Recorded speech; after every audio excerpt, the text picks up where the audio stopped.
My name is Randall Wall. I'm one of the owners of Equity Real Estate. I've been a broker for a long time. I've done about 1,000 transactions as an agent. Myself, I did 93 in 2019. I've spoke from Washington State all the way to Maine, to groups as small as this one and some as large as 3,000 people in Las Vegas for Ron LeGrand and a few other people. And creative real estate has been my stick, so to speak. So at Equity, I'm known as the investor broker because I do a lot of higher level real estate in addition to straight up buyers and sellers. And you can do these things everywhere. I've done seller financing in Canyon Rim. I've done seller financing in the Harvard-Yale area. I've done seller financing in West Valley, 3,000 down property in West Jordan, 0 property down in another West Jordan area, and in Sandy, I did 2 of these houses on the same street for $30,000 down. Okay, this one here, the one that's closest to the canyon with the big garage, is about $700,000. The other one, I actually did that one and I sold it for a lot less than I should have. So, but I made over 100 grand on it, so it was still good. So there's a lot of things you can do. You can do them in any area. You can do them with no money down, and we're still doing it. People say, oh, it's a tough market.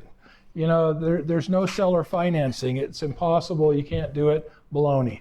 You can do it. This is one we closed on Saturday, which Jack's, if you don't have to deal with banks, and so Jack's a title attorney, has Liberty Title, great company. If you don't have to deal with banks, you can close on any day of the week, right? And so we did this one for $20,000 down, no payments for 6 months. The purchase price is $386. And so, and it's one if I had Trevor do it. Trevor's Thompson. You probably got text messages and stuff from him occasionally, but he's one of my team members. We're actually going to sell it to the neighbor. And then this one we did this week as well. I signed the paperwork for it, which was a $231,000 purchase price, worth about $450 in decent condition. $20,000 down, no payments for 6 months. And here is the exciting part. You see that part that says $100,000 there? Okay, I spun off the back 23 feet to the neighbor for 100 grand on a lot line adjustment. So you don't have to get a new tax ID number. It's really simple, you know. It just requires, you know, doing some paperwork. So, and he put his money down. Yeah, he put his money down on Friday. He was so eager to get it. So he'll have a nice yard. And it's, so I guess what I'm saying is be creative, right? We've done this hundreds of times. And so I love it when people tell me you can't do something. So my son William is back there, bought a house. His mother-in-law told him that you couldn't put a laundry upstairs, you know, because of the HVAC, etc. I also have a construction company. And as soon as somebody tells me I can't do something, of course, what do I want to do? Do it. I want to go out and do it, right? And so he was the beneficiary of a new laundry upstairs. And I think while we were at it, we threw a kitchen in as well. So there's a lot of things you can do if you're just creative and you don't say, it can't be done. Okay. I've been doing real estate for a long time. I started working as a young man in my teens with investors in Oregon and Washington. I've done real estate, and I've been a broker in Oregon, broker here. I've worked in Missouri and Illinois and Idaho, Utah, Wyoming, maybe I'm trying to Kansas, you know, a few different places. And good principles work everywhere. Okay. So here's what you're going to learn today. All right. We're going to learn about the various types of seller financing. There's probably at least 5 or 6. We're going to learn when to use each one effectively, all right? How to explain it to clients, because that's important, right? The confused mind always says what? No, okay? And if they're saying no, or they're confused, you're not going to get the deal, all right? If you can go in there and explain something clearly. When you leave this class today, you will not be an expert at seller financing, but you will be the index, okay? And what that means is you will know what 10 numbers to push or what 10 numbers to call and figure out who can help you structure the deal. Okay. Also, you're going to learn what to be aware of and what to avoid, and you're going to hear about some advanced tax strategies. And in addition to that, how to build your personal wealth. Now, I'm not really money motivated. I've done a lot of deals. I prefer to structure deals. That's what makes me excited, is structuring deals. I like to take complex things. So Duke Black's brother, Zach, structured a really fun one a few years back with the gravel pit. And he found out that, who was it? Was it Kennecott or? No, it was, what's the name of them? Geneva. They were looking for a gravel pit. And so I think he just went out and found some land that had rock on it they could crush up. But it was a pretty good deal. What did he make on that one? It was 6 figures. Yeah. 6 figures. I don't know. Yeah, 6 figures. For an agent, that's a pretty dang good commission. Yeah. You know? And so he created that deal. And so we're going to show you how to create some deals here as well. And building personal wealth is always a nice thing. Who has rental property? Okay, it's good, the smart ones, that's good. Who's ever flipped a property? Okay, that's good. Wholesaled? Got a few hands? Okay, good deal. All right, so if you want to get really rich, you want to buy and hold real estate. And this is an excellent way to buy and hold real estate. I have made a lot of money flipping properties. I've made a lot of money wholesaling properties. And it's like funny money. It's like there one moment, and at the end of the year, you're going, where's the money? What happened? You know? And somebody asked once, they said, oh, what's it like to make like $600,000 or $800,000 a year? And I said, well, at the end of the year, you do your taxes, and you look at everything and go, it was the same as making about $250,000 with about 3 times the stress. Because half of it went to taxes, 10% of it went to your church, then you had a little bit go to other charities, and then you spent way too much on vacations because you're so stressed that you want to do things where everybody's doing everything for you. And there's people that are happy to do everything for you on a vacation, but what do? They charge big money for that. And then you eat out all the time. And so everything has to do with all of those kind of things. And so at the end of the day, you got very little left. And so that's why I'm a big fan of putting money into real estate. Okay, even when markets go down, markets go up, 7% has been the average increase over the last 50 years. The best time to buy real estate is today and 30 years ago. However, it does help if you can identify market trends. And so we're going to talk about that as well. So we're going to teach you how to spin straw into gold, okay? For those of you that remember Rumpelstiltskin, I'm going to ask, who has never heard the story of Rumpelstiltskin? Oh, good. I was thinking maybe I was dating myself and nobody ever heard of it. So, all right. So enough said. All right. So myself personally, I went from, that's Prosen Castle in Dresden. That's actually, you can't hardly see it, but that's the Elbe River right behind there on 15 acres. And it was kind of my dream deal. It was the home of Maximilian the 14th. Went over to Germany, looked at about 20 castles. This was the one I settled on because it had, great waterfront and everything else. And all of that land there. Came home to, I want a divorce and I want the money. And the best financial advice you're going to hear in this room, in this class today is don't get divorced. Okay, if you don't get divorced, you're way up on that. So, yeah, a prenup. I just could never do the prenup. My sister's like, Randall, why don't you do a prenup? You've been married 4 times, and I'm like, well, if I go in thinking I'm going to fail, I just can't do it. But so anyway, she said that, and I was like, oh crap, because I had it all out. Forget the house in Park City, right? I got a castle, and so. I came home and she said that, and I thought, well, money's never made me happy, so take it all. I need $8,000. It was like 2 months worth of living expenses, right?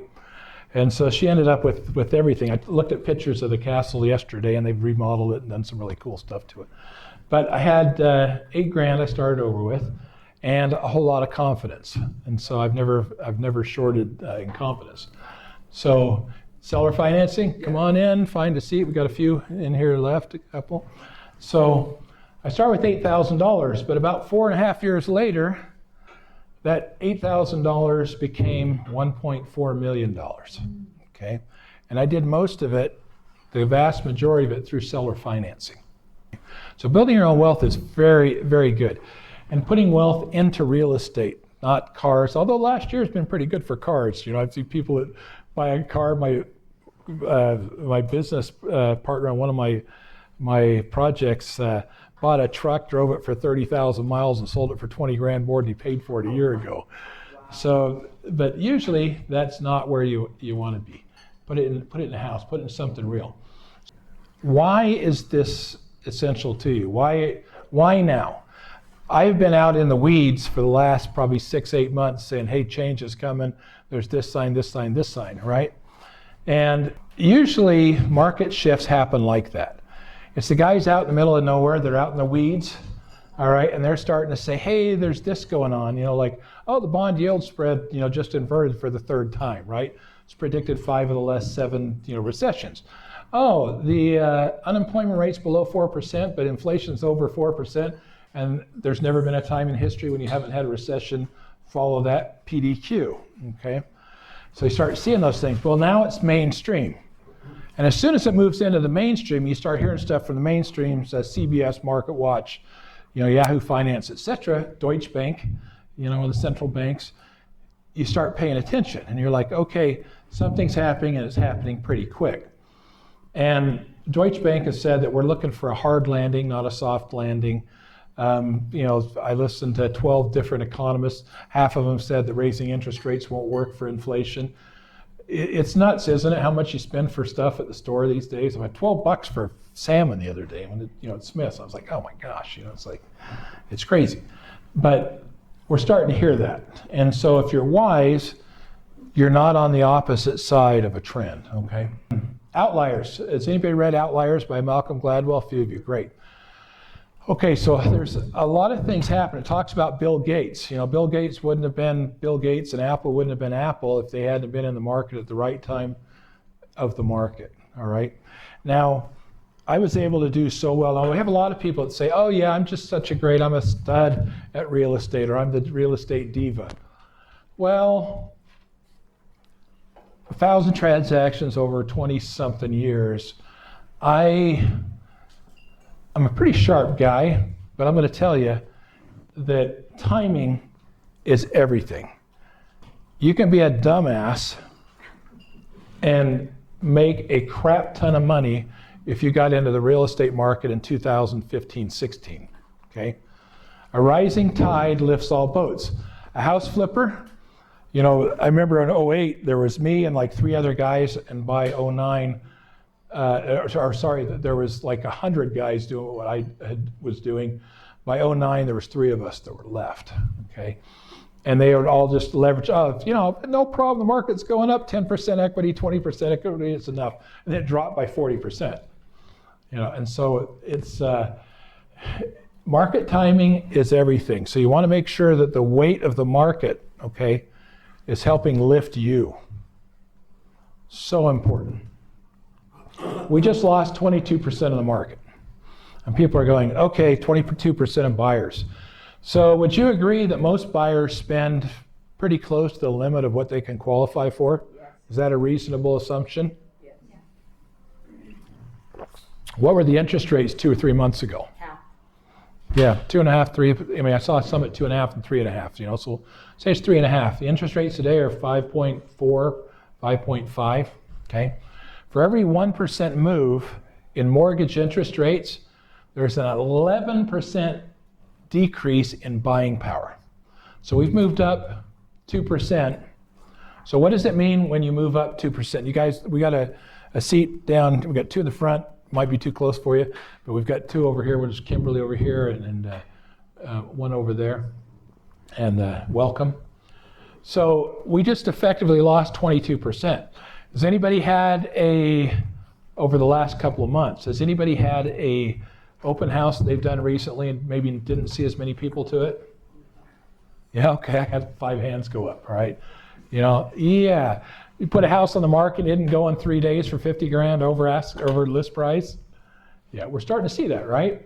And so it's important to be among the first guys. So as inflation heats up, 64% of Americans are now living paycheck to paycheck. That is evidenced by, it's probably the next slide, it's evidenced by this one. Okay, credit card debt, all right, and interest rates are both heading towards record highs. All right, that's a big deal. Now, people are like, oh, first let me just say there's three things that I have heard since I was a young boy in the 70s working with real estate agents and investors. And it preceded every single recession or setback in the real estate market from that time till now. The first thing was blue skies. It's just blue sky, it's great, it's going to be great forever, whatever, okay? The market's never going to shift. The second thing is, but this time is different. I've heard that, in 75, 85, 95, 2008, but this time is different. NAR, they're great for a lot of things, but they totally suck at market forecasting, I can remember sitting in the room after the crash of '08, and this is going to last for 6 months, and we'll be right back to where we were, and then the breakfast the next year, well, it's down a little bit, but we're going to start increasing. Well, it went from like '08 to 2015 before we started seeing any real growth or any real uptick in the Utah market. So do your own research, okay? That's important. And here's part of the problem. So when I was a kid, which was a lot farther back than '98, but I can remember my mom, getting baskets of groceries for $35, like 4 baskets, right? And this is, 98, 05, 2022. Well, if the average guy is spending more money than he has, as evidenced by the credit card debt, right? Highest ever, trying to keep his lifestyle there, do you think he can afford a lot of extra things? Probably not, okay? And so, people are like, well, there's plenty of buyers. There's, the inventory is low. Well, the inventory doubled in the last 2 months for those of you that looked, and that showings have been down, and so have sales. Okay, so it's not a buyer's market yet. It's still a seller's market. I think there's 3.5 months of inventory, but we're still, still moving upwards. So the importance of multiple streams of incomes. We talk about jobs. Jobs, Mark Twain said once, he said, there's lies, damned lies, and statistics, all right? And just like the inflationary numbers that the government uses, they changed, like if you look at the basket of goods they used in the 80s versus now, they're always trying to change that basket so to put the most rosy picture out there, right? Same thing is true when it comes to employment.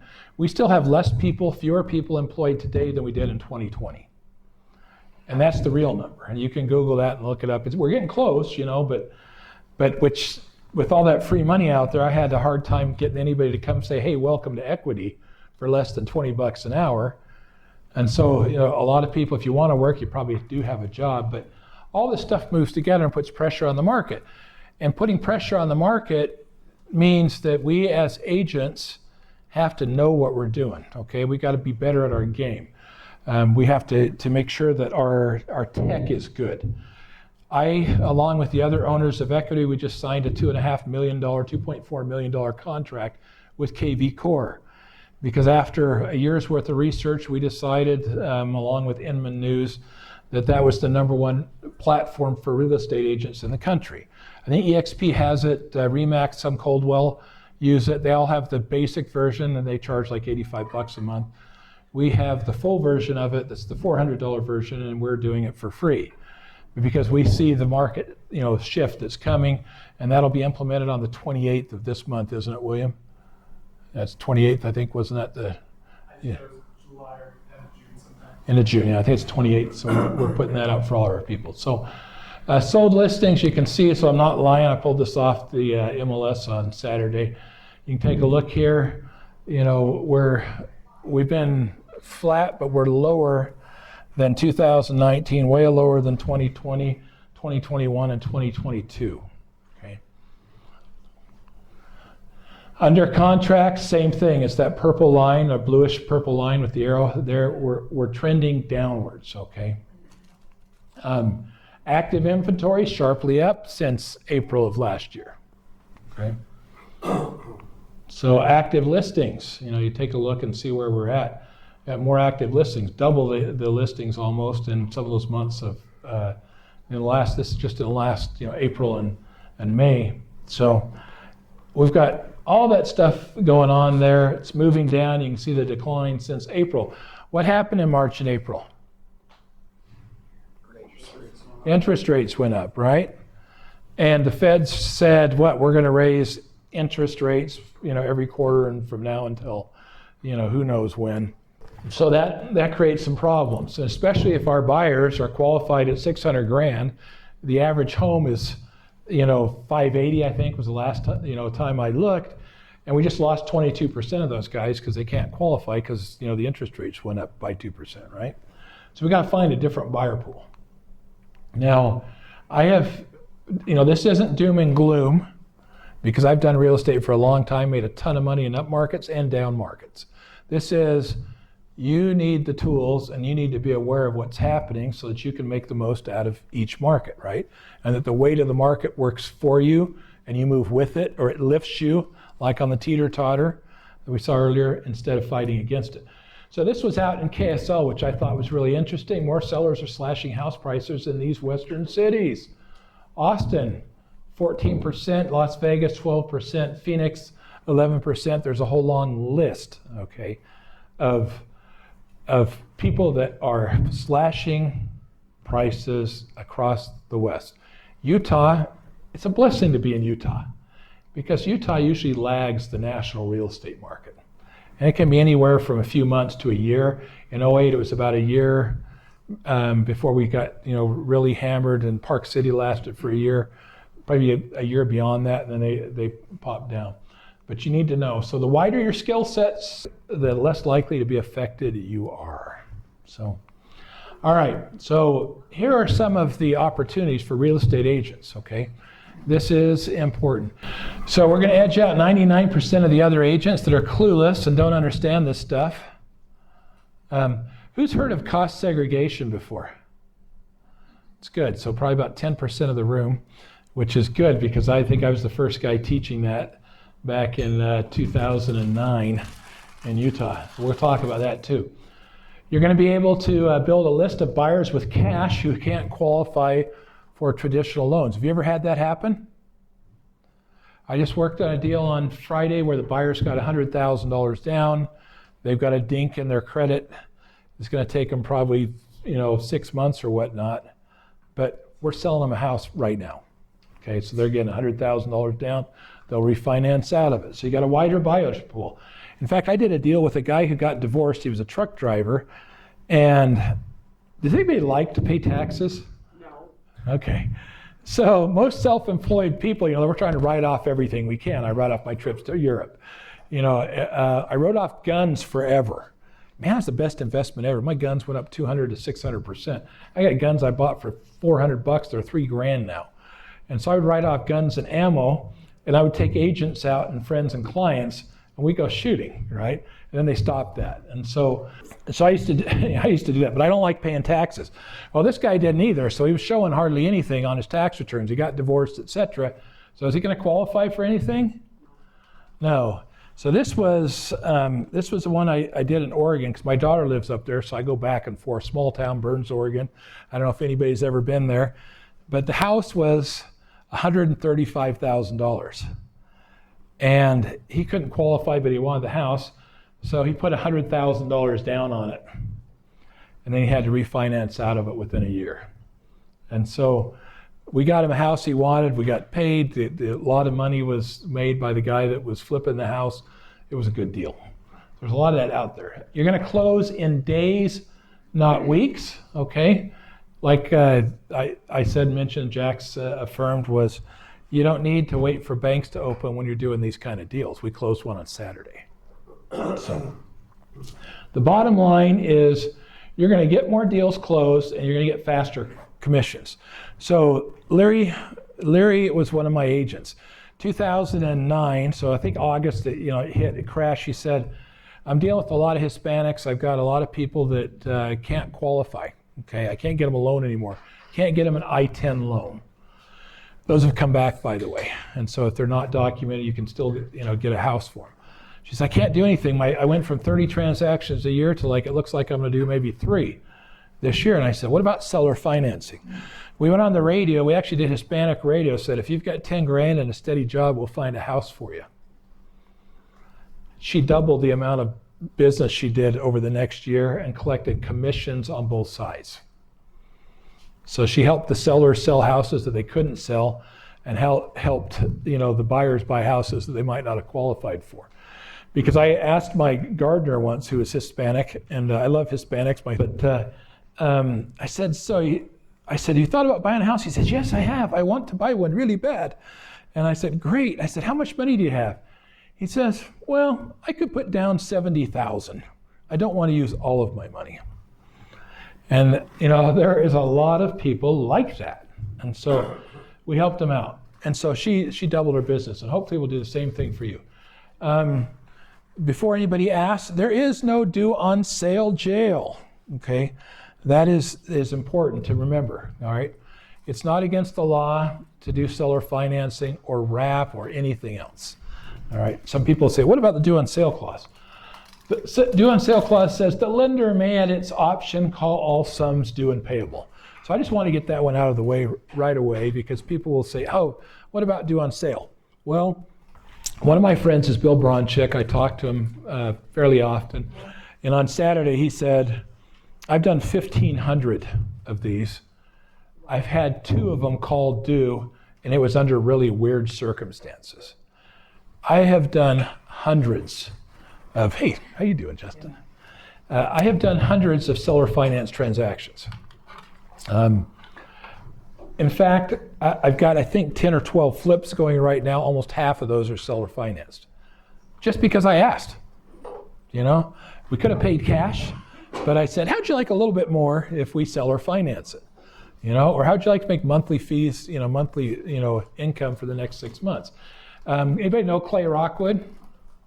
Probably we do. So Clay's a great guy. I sold him a house because usually, what is hard money at right now? 10 to 12%, right? 12% is pretty common. So it was a house up in the country club area, and it was $600,000. And he was going to fix it up, probably worth, $800,000 or $1 million or whatnot, a bunch more. It was dated. It was livable. It was dated, but the mom died, and I'm talking like 2 days before, and the kids were like, how fast can we get the money?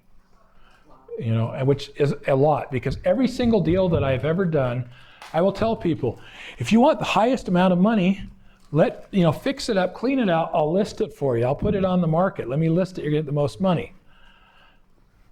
Well, my business thrives on those people that don't want to wait for that. They're like, no, how much can we get for it right now, right?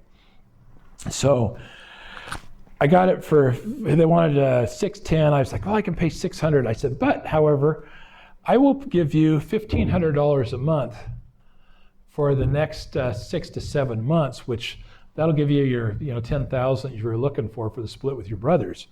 If you guys want to sell or finance it to me, we'll put I think I put 30,000 down, and then we'll do that, and you'll have your money. And I was like, it was interesting because they wanted money right away, but they were stuck on the 10 grand.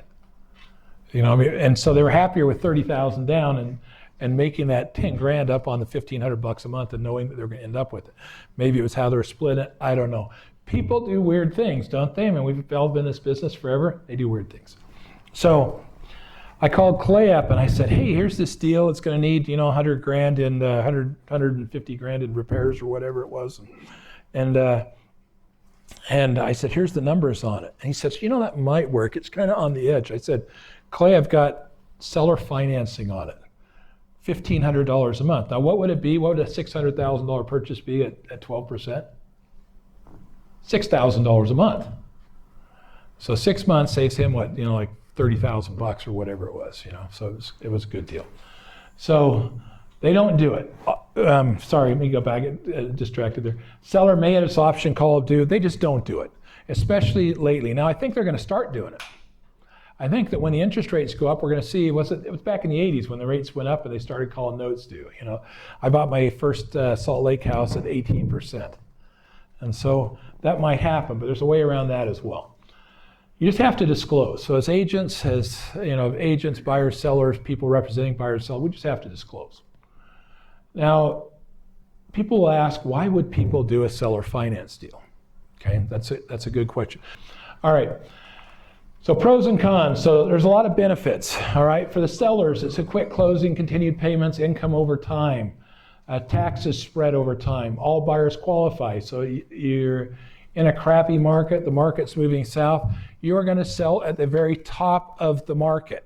All right, and why are you going to sell at the top of the market? You're going to sell at the top of the market because you're providing easy financing. Now, why do people that don't have a lot of money buy, expensive cars? Easy financing, right? They pay a premium. And they don't care how much it is, just how much the payments are, okay? So easy finance. You can leverage it against property for future repossession. They can provide cash at closing and payments.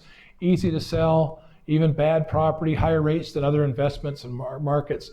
No property management. For buyers, it's all buyers qualify, easy close, quick property purchase, no mortgage insurance. So lower interest rates on the bottom. It's appealing to the seller. Low closing costs. It's just, you're not paying all that mortgage stuff there. Little or no money down, can negotiate terms with the seller, can raise capital, can provide cash and payments. And again, lower interest rates. So if I'm doing a seller finance today, like the two that I just did, am I paying the 5.5% interest that's current right now? No, I paid 2.68 on one, 3.5 on the other. Okay, so it's what it was before.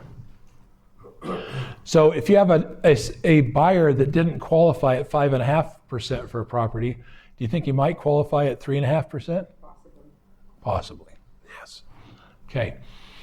Additional seller benefits. You're going to sell for top price, even in the rapidly declining markets, far wider buyer pool. You're collecting additional interest income. I've played with the interest. We're going to talk about that even as an agent. If it's 3.5% interest, we just did a deal where we put it on short-term seller financing at 6%. Okay. The spread is awesome. They can sell who they want to. It's just, you can do what you want. So if they own it free and clear, want to carry the mortgage of the property for monthly income without the hassle of being a landlord or upkeep. I just did a deal here in the last month where they're like, she's living in Roosevelt, and a friend of hers is managing the property who's also a little bit elderly. And she's not great with money, but they want monthly income. And she likes the rental income, but she doesn't like having to clean it out, re-rent it, check on the tenants, all those kind of things. And the last tenants left it a mess. So I said, or Trevor said, we said, how about a monthly payment? So I'm not good at money, if a lump sum, I'll probably spend it all. How about if we just do a seller financing, right? Would you be happy with a monthly payment? She was getting like $1,300 a month. And I said, well, I think we can pay $1,500. Why not, right? So there's a million reasons why people will do this. Buyer benefits today, lower interest rates. They can afford more house than they can get at 5.5%. It's not dependent on credit. So I've said that we've done hundreds of seller finance deals. How many times do you think anybody asked me for my credit? Never. You've done quite a few too, haven't you, Justin? Yeah. Has anybody ever asked you for your credit? Only on a big one. Yeah. That's all. And that was like a commercial. 26,000 square foot retail building. Yeah. I'd say probably at least half of the big commercial stuff has some form of seller financing in it. I've seen a lot of it. Tax benefits versus renting, no limit on the number of houses they can buy or qualify for. And they can get their down payment from any source, even a credit card. So it's like the sky is the limit, all right? You're going to negotiate everything in a seller finance deal. Everything is negotiable, all right? And again, no PMI, which is a big deal. William, how much is your PMI on yours? Do you know? Percentage-wise, I don't know, but it's like $200 a month. Yeah, $200 a month, yeah. So Eric Oliver is here. He's a good friend of mine. We've done business for, it's been a few years, like quite a few actually. 5 or 6 Yeah. So cost segregation. Less than 1% of CPAs and agents are aware of cost segregation in residential real estate, all right? And he's going to explain what it is, but basically in a nutshell, I'm going to give you the teaser. It's getting a 30 to 35% tax write-off for your clients or yourself, even if you only own the property for 2 days in the calendar year. So I could buy a property on the 28th or 29th of December and get $150,000 write-off on my taxes for that year. Now, I think I was the first or second guy, I was the first guy in this area, I think, in Salt Lake. I've never run into anybody else that did it. I have Justin Puchar. I taught it to him, and he did 12 properties as soon as, we did it, and I think that Eric worked with him on that. But I had a pro football player who was quarterback for the New York Jets. He said, Randall, I'm making so much money, I'm paying so much money in taxes. What can you do for me? This was about 2009, okay, 2009, 2010. I said, well, if I got a deal for you, and I took him down to Saratoga Springs, where they had all those big houses. I was buying those $1 million builds for $270 to $350. Okay, I think we had a few at $400. One I bought for $270 one day on, I think it was Thursday, and sold it for $440 on Wednesday the next week. I didn't touch it. Some guy walked by, I was getting ready to go in there and figure out what I was going to do with it, and said, I'll give you $440, right? And I said, come buy one of these. You're going to spend like $300,000-$400,000. I'll help you out on it. And you're going to get like $200,000 at least on write-offs on each one of those. And so it was a good deal. And it was such a good deal, he loved it, became a real estate agent. His name's Aaron Wagner. And so he did a lot of this after he left pro football. And then he's been doing big deals. He's one of my agents, actually. He's been deals here across the U.S. and Canada. Eric Oliver is the expert. The laws change, things change. He's one of my favorite people on this. So let's have a big round of applause for Eric Oliver. Eric, let's... Well, thank you, Randall, for the introduction. Thank you guys for letting me come and talk to you today. How many of you guys are familiar with cost segregation? You guys have probably heard the term or at least seen something on it. We're going to kind of go into what cost segregation is, how it can benefit you guys and your clients. There was some major legislation impacting real estate, especially with cost segregation. It's kind of put cost segregation on steroids. So we'll talk a little bit about that and when that starts to phase out. It's actually starting to phase out at the end of this year. So some dates you guys want to be aware of. And then just some potential tax changes with the current administration. I know when the Biden administration came on, there was all kinds of talks about getting rid of 1031 exchanges and raising tax rates and all that stuff. A lot has happened, obviously, with COVID, and now we've got a war in Ukraine, and so they haven't really touched on any of their tax policy yet. But we'll go over a few things that you guys should probably be aware of to share with your clients. All right, so we're going to talk a little bit about depreciation. Does everyone understand depreciation? Have you heard that term? Depreciation, it's one of the reasons we get into real estate. When you buy, let's say, a residential rental, you get to depreciate that over 27 and a half years. Your commercial property is depreciated over 39 years. So just to make the math easy, if I buy a $275,000 rental home, I get a $10,000 write-off every year for the next 27 and a half years. Now I simplified that a little bit because you actually don't get to depreciate your land. So you have to take your purchase price minus your land. But that $10,000 write-off, that comes off your income. So if I make $100,000 a year, instead of being taxed on $100,000, I've got this piece of real estate. Now I'm only taxed on $90,000 because I've got this $10,000 write-off. And so depreciation is a great tool. It's a non-cash expense that we get to use against our income to help lower our tax bill. And cost segregation, all we're doing is saying, well, let's accelerate that depreciation. I don't even know if I'm going to hold the building for 27 and a half years, let alone 39 years. So what if I can take those deductions at a much faster rate, right? So give me my deductions today instead of letting the IRS hold on to them for the next 27 and a half years. And the way that's done is through a engineering-based study where we actually come in and segregate the cost of the building. So let's take this building, for example. When you buy this building, let's say we buy this building for $15 million. We're not just buying the land and the walls, right? We bought a bunch of carpet, we bought a projector, we bought some TVs, we bought some countertops, some cabinets. There's a whole bunch of stuff in this building that we bought when we made that transaction. And a cost segregation study comes in and segregates those costs into different buckets. I don't know that that's a technical term, buckets. It's just something I made up, but segregates them into different buckets. And the reason for that is there's been court cases that say carpet, for example, doesn't last 39 years. So somebody at some point decided to take the IRS to court and say, hey, Why am I depreciating my carpet for 39 years? It only lasts 5. So we put it into these different buckets, which allows us to, once we've got those values, to accelerate the depreciation. So now instead of depreciating all my 5-year assets over 39 years for this building, for example, I now get to depreciate them over 5. So now I've front-loaded my deductions. So instead of giving an even 1/27th or 1/39th every year, I've now front-loaded those deductions, which saves me money now that I can then free up cash flow to go pay down debt, go buy new properties. There's a number of reasons why you want your money today versus in the future. And so we'll kind of walk through how that works. It's not a tax loophole. Sometimes we get asked, is this some kind of tax loophole? No, it's not.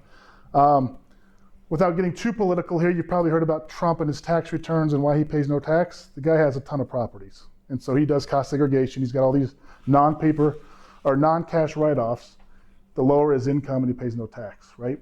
And so it's actually, this is a quote right out of the IRS audit guide that says it's desirable for taxpayers to maximize personal property costs in order to accelerate depreciation deductions and hence reduce their tax liability. So we always want to accelerate our depreciation. It's just when you buy this building, you don't know the value of the carpet. You don't know the value of the parking lot. You don't know the value of the cabinets in the office space. And so you've got to have somebody come in and put the value to those so you can depreciate them accordingly. Yeah? Is this the same as shadow depreciation? Yes, yep, very similar. That's a term that was used in the past, but yeah, very similar.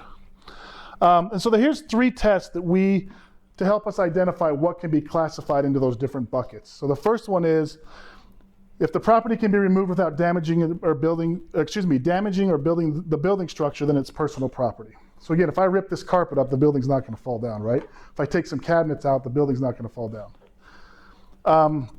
If the relationship between the asset and the equipment or machinery are so close that they're going to be retired, I can't even, whoops, let me go back here. If the relationship between the asset and the equipment or machinery is so close that they're going to be retired at the same time. So for example, that projector right there, that's a 5-year asset. But there's also wire and conduit going all the way back to a circuit breaker. The only reason there's wire going to the middle of the ceiling here is for that projector. So we get to put a value to all the wiring, and that's associated with that projector, and that all becomes a 5-year asset. Same thing with these speakers overhead, right? These speakers have wiring going to them. So not only is the cost of the speaker a 5-year asset, but so is all the wire going to those speakers. So when you start to think about manufacturing, you think about specialty plumbing, specialty electrical work, cement pads. There's all kinds of things that go into maybe just a piece of equipment, right? All that stuff can be classified as a short-term asset. And the last one is the relationship between the asset or the nature of the business is unique. So I'll give you an example on this one. Does anybody know what mead is? Has anyone heard the term mead? Or a meadery? He's smiling in the back. I think he knows what it is. You can say it. It is booze, right? See? I knew you were, I could tell the drinkers in the room. They usually answer that question. He knows what it is. He just didn't want to say it. Mead is fermented honey. And so we actually did a cost segregation study on a meadery, which makes mead, in Arizona. And you can imagine in Arizona, you've got these large barrels of honey, and they have to be temperature controlled, right? Honey in Arizona, if it's too hot, it's going to be real liquidy. It's going to be hard to work with. If it's too cold, it's too thick. So they've got these specialty cooling equipment just to keep this honey at a certain temperature. Well, normally HVAC or cooling to keep us cool is not a short-term asset. That's part of the building. But if you've got a computer room or servers in a room or honey for that matter, and you've got HVAC going in there to keep that honey at a certain temperature, that's unique to the business. And so we're able to reclassify that into shorter asset lives and depreciate at a much, much faster rate. Here's here's the categories we typically segregate into. So you've got something called personal property, which usually falls in 7 to 5 year. That's all your interior stuff. I mentioned a few: carpet, countertops, cabinets, lighting, portions of the electrical, portions of the plumbing.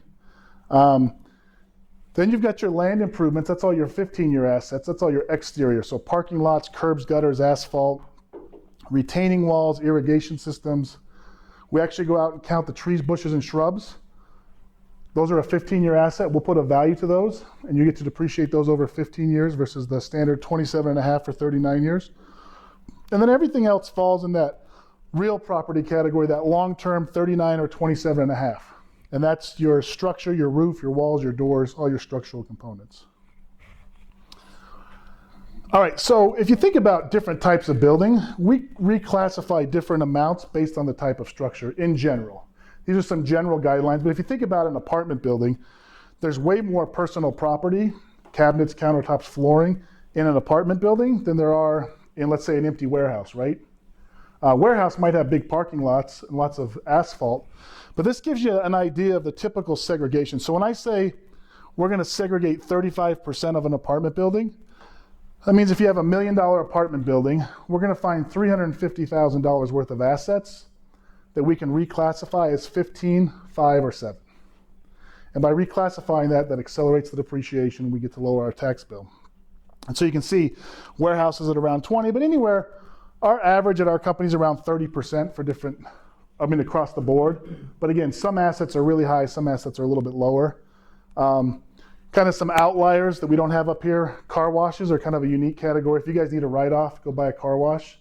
Because when you buy a car wash, all you're buying is concrete and equipment, basically.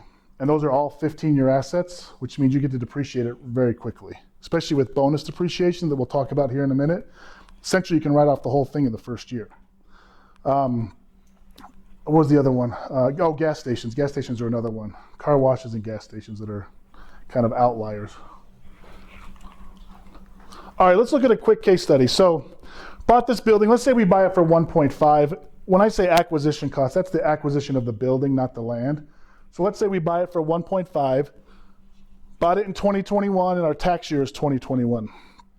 We're going to go in. We're going to identify all the personal property, all the 5-year assets. And Eric, just to be clear, it's Yeah. the same as the residential real estate. Like my Park City house, I think you guys came up with almost 400,000. Yeah. Yep. No. Yep. Any revenue generating property. So whether it's residential rentals, all the way up to golf courses, ski resorts. Yeah. If it's your primary residence, but you have like a basement apartment, mother-in-law's apartment, can you? You can. Yes. It doesn't always pencil out financially, depending on the cost of the study versus your tax savings. But we've done those across the country all the time. People in San Francisco have a home office, and they paid $1.5 million for their little tiny bungalow, and we do half of it, and they get a 500, or based off the 500,000 because they paid $1 million for it. Yeah, so it's based off the square footage, but absolutely any revenue generating property. Here's items that are reclassified at 15-year. All right, now I know there's a lot of numbers here, so hopefully you guys can see this in the back. Let me actually come over here. So on that $1.2 million building, if you don't do cost segregation, let's see if there's a pointer here, there we go. If you don't do cost segregation, you're going to get a $43,000 write-off every year for the next 27 and a half years. Now remember, this 43 is coming off my taxable income. So if I make $143,000 a year, instead of being taxed on $143,000, I've now got a $43,000 deduction, so now I'm only taxed on $100,000 of income. So depending on your tax rate, let's say I'm in a 30% tax bracket, I reduce my tax bill by $43,000. Reduce my deduction, increase my deduction by $43,000 at a 30% tax bracket. That's a $12,000 tax savings, right? 30% times $43,000 gives me about a $12,000 tax savings. Using traditional, that's without cost segregation. So all you do is you take your 1.2 million, divide it by 27.5, and you get a $43,000 write-off every year. This green section is with the cost segregation. You can see at the bottom here, we still have the 1.2 million at the end of the day. It's just we've broken it up into these 3 different categories, or actually 4 different categories here. We've got our 5-year assets, which on this property we found 204,000, our 7-year assets, our 15-year assets at 180, and the rest of it falls into that building category. But now look what happens. When I take my 5-year assets and divide it up over 5 years, my 7-year assets over 7 years, my 15-year assets over 15 years, look what happens over here to my new depreciation schedule. Wow. Instead of getting a standard $43,000 every year, now I get $66,000 the first year, because I only owned it for half a year, so that's why that's half. But then the second year I get $114,000, then $85,000, then $68,000, $66,000, $53,000. And it's not until, year 2027, when I actually get a little bit less than I would have had I done straight line depreciation, right? But that's okay, because guess what? I've taken all this tax savings right here, and I've just reinvested it in a new property. So I'm okay. taking a little bit less in the future because I want my money now. Especially, I mean, think about inflation, right? $1 today is worth way more than $1 in 2027, or heck, in that case, 2048, right? What's $1 going to be worth in 2048? So give me my money today. And that's what we've done. We've just segregated these costs. Again, your 5-year assets, you get to depreciate over 5 years. And so now we're front loading our deductions. We're increasing, this just shows the increase over our standard deduction. And this is our calculated tax savings. And so in summary, on the first year, we increased our depreciation by $44,000. That's a $15,000 tax savings. That's just in the first year. Now, let me point out something. This is without bonus. And I know I keep saying that term bonus. I'm going to touch on it here in just a second. But just know this is without bonus depreciation. These numbers are going to be significantly higher once we talk about bonus depreciation here in a second. Any questions on that, on kind of the basics there? Yeah. If you sell on year 6 or 7 after you've done that, do you have to pay back anything that? That's a great question. Yes. So anytime you sell a property, you pay 2 types of tax. You pay your capital gains tax and you pay a recapture tax. Now the recapture tax is paid on the amount of depreciation you've taken or the gain on the sale, whichever is less. And so I actually have a slide. I'll touch on that here in a second, but just think about this. Do you sell this carpet for more than you bought it for 5 years later? You shouldn't. Let's say I buy a property for $1 million and I sell it for $2 million, and I don't do cost segregation. I don't know what the carpet's value is, so I'm telling the IRS that everything doubled in value. When I go pay my tax bill on that transaction, I'm telling the IRS that my land is worth double, my walls are worth double, and so is my dirty old carpet. We shouldn't be telling the IRS our carpet doubled in value, right? Carpet goes down in value. So I'll show you here in a second how that kind of works. That's a great question. Any other questions before we get, yes? So revenue generating only properties, right? So you wouldn't do this on a flip or a wholesale? No, yeah. Only revenue, yes. Flips don't work. They're treated as inventory for tax purposes, so they don't apply. And then your primary residence wouldn't apply either. I think there was one other question. Yeah. If you've taken depreciation in the past, can you do it like a few years after you bought the property? Yes. And we're gonna actually, you guys ask great questions because those are like the next 2 slides, what you both asked there. So I'll get to that here in just a second. But yes. All right, in 2017, Trump came into office. There was a big tax overhaul, the Tax Cuts and Jobs Act of 2017, 2018. And with that came something called bonus depreciation. So bonus depreciation has been around for a long time. It's always kind of been used as a lever to help stimulate the economy when needed. And what it means is, well, let me touch on this first. Back in 2021 to 2023, or excuse me, 2001 to 2003, you can see the bonus was at 30%. And then the next year they changed it to 50, and it stayed for 50 for a while. Then they needed a boost in the economy, so it went to 100%. So it was kind of hard to, as investors, it was kind of hard because we never really knew. They kind of would announce this at the end of the year and say, okay, for 2022, we're going to allow you to take, 80% bonus. So it was really hard to tax plan. And it only applied to original use property. And it had to have a useful life of 20 years. So remember, what's the depreciation for real estate? 27.5 and 39. So a lot of people didn't realize that bonus depreciation even applied to real estate because it has to have a useful life of 20 years or less, and real estate is 27.5 or 39. But what if you do a cost seg study? Now we've got a bunch of 5-year assets, 7-year assets, and 15-year assets that are all under 20 years that now bonus applies. So we were using bonus long before Trump. The only challenge was it was only on new property, meaning you had to build a duplex. You couldn't go buy a duplex. You had to build a duplex. You had to build an apartment building. You had to build an office building because it had to be new. When Trump came into office, 2 things changed. One is, the big change is we went to 100% bonus for this date period here, 9/27 of 17 till the end of this year, 100% bonus. Even bigger was the fact that it no longer has to be new construction. So now I can go buy an existing building that was built in 1970, have a cost segregation study done, identify the 5, 7, and 15-year assets, and now I get 100% bonus on those assets. And let me just touch on what this 100% bonus means. 100% bonus means, remember these categories here? This is actually the same, let me go back to this side. This is the same case study with the 1.2 million, same numbers across the bottom. Do you remember though on that last slide how this 5-year asset was depreciated over 5 years? Now I get 100% of those deductions in the first year. 100% of my 7-year and 100% of my 15-year, all in the first year. Now look what it's done to my depreciation schedule over here. I'm getting a $410,000 write-off in the first year and less after. But again, that's fine because I'm taking this and I'm going to reinvest it or pay down debt. Yeah. Probably a logical question at this point. What did that study cost on this property? Sure. On this property, it was probably around $4,000. Yes. So if you can't use that deduction in 1 year, can you make it go forward? Yes, it carries it forward. So let's say I have $100,000 of income and I do a cost seg study.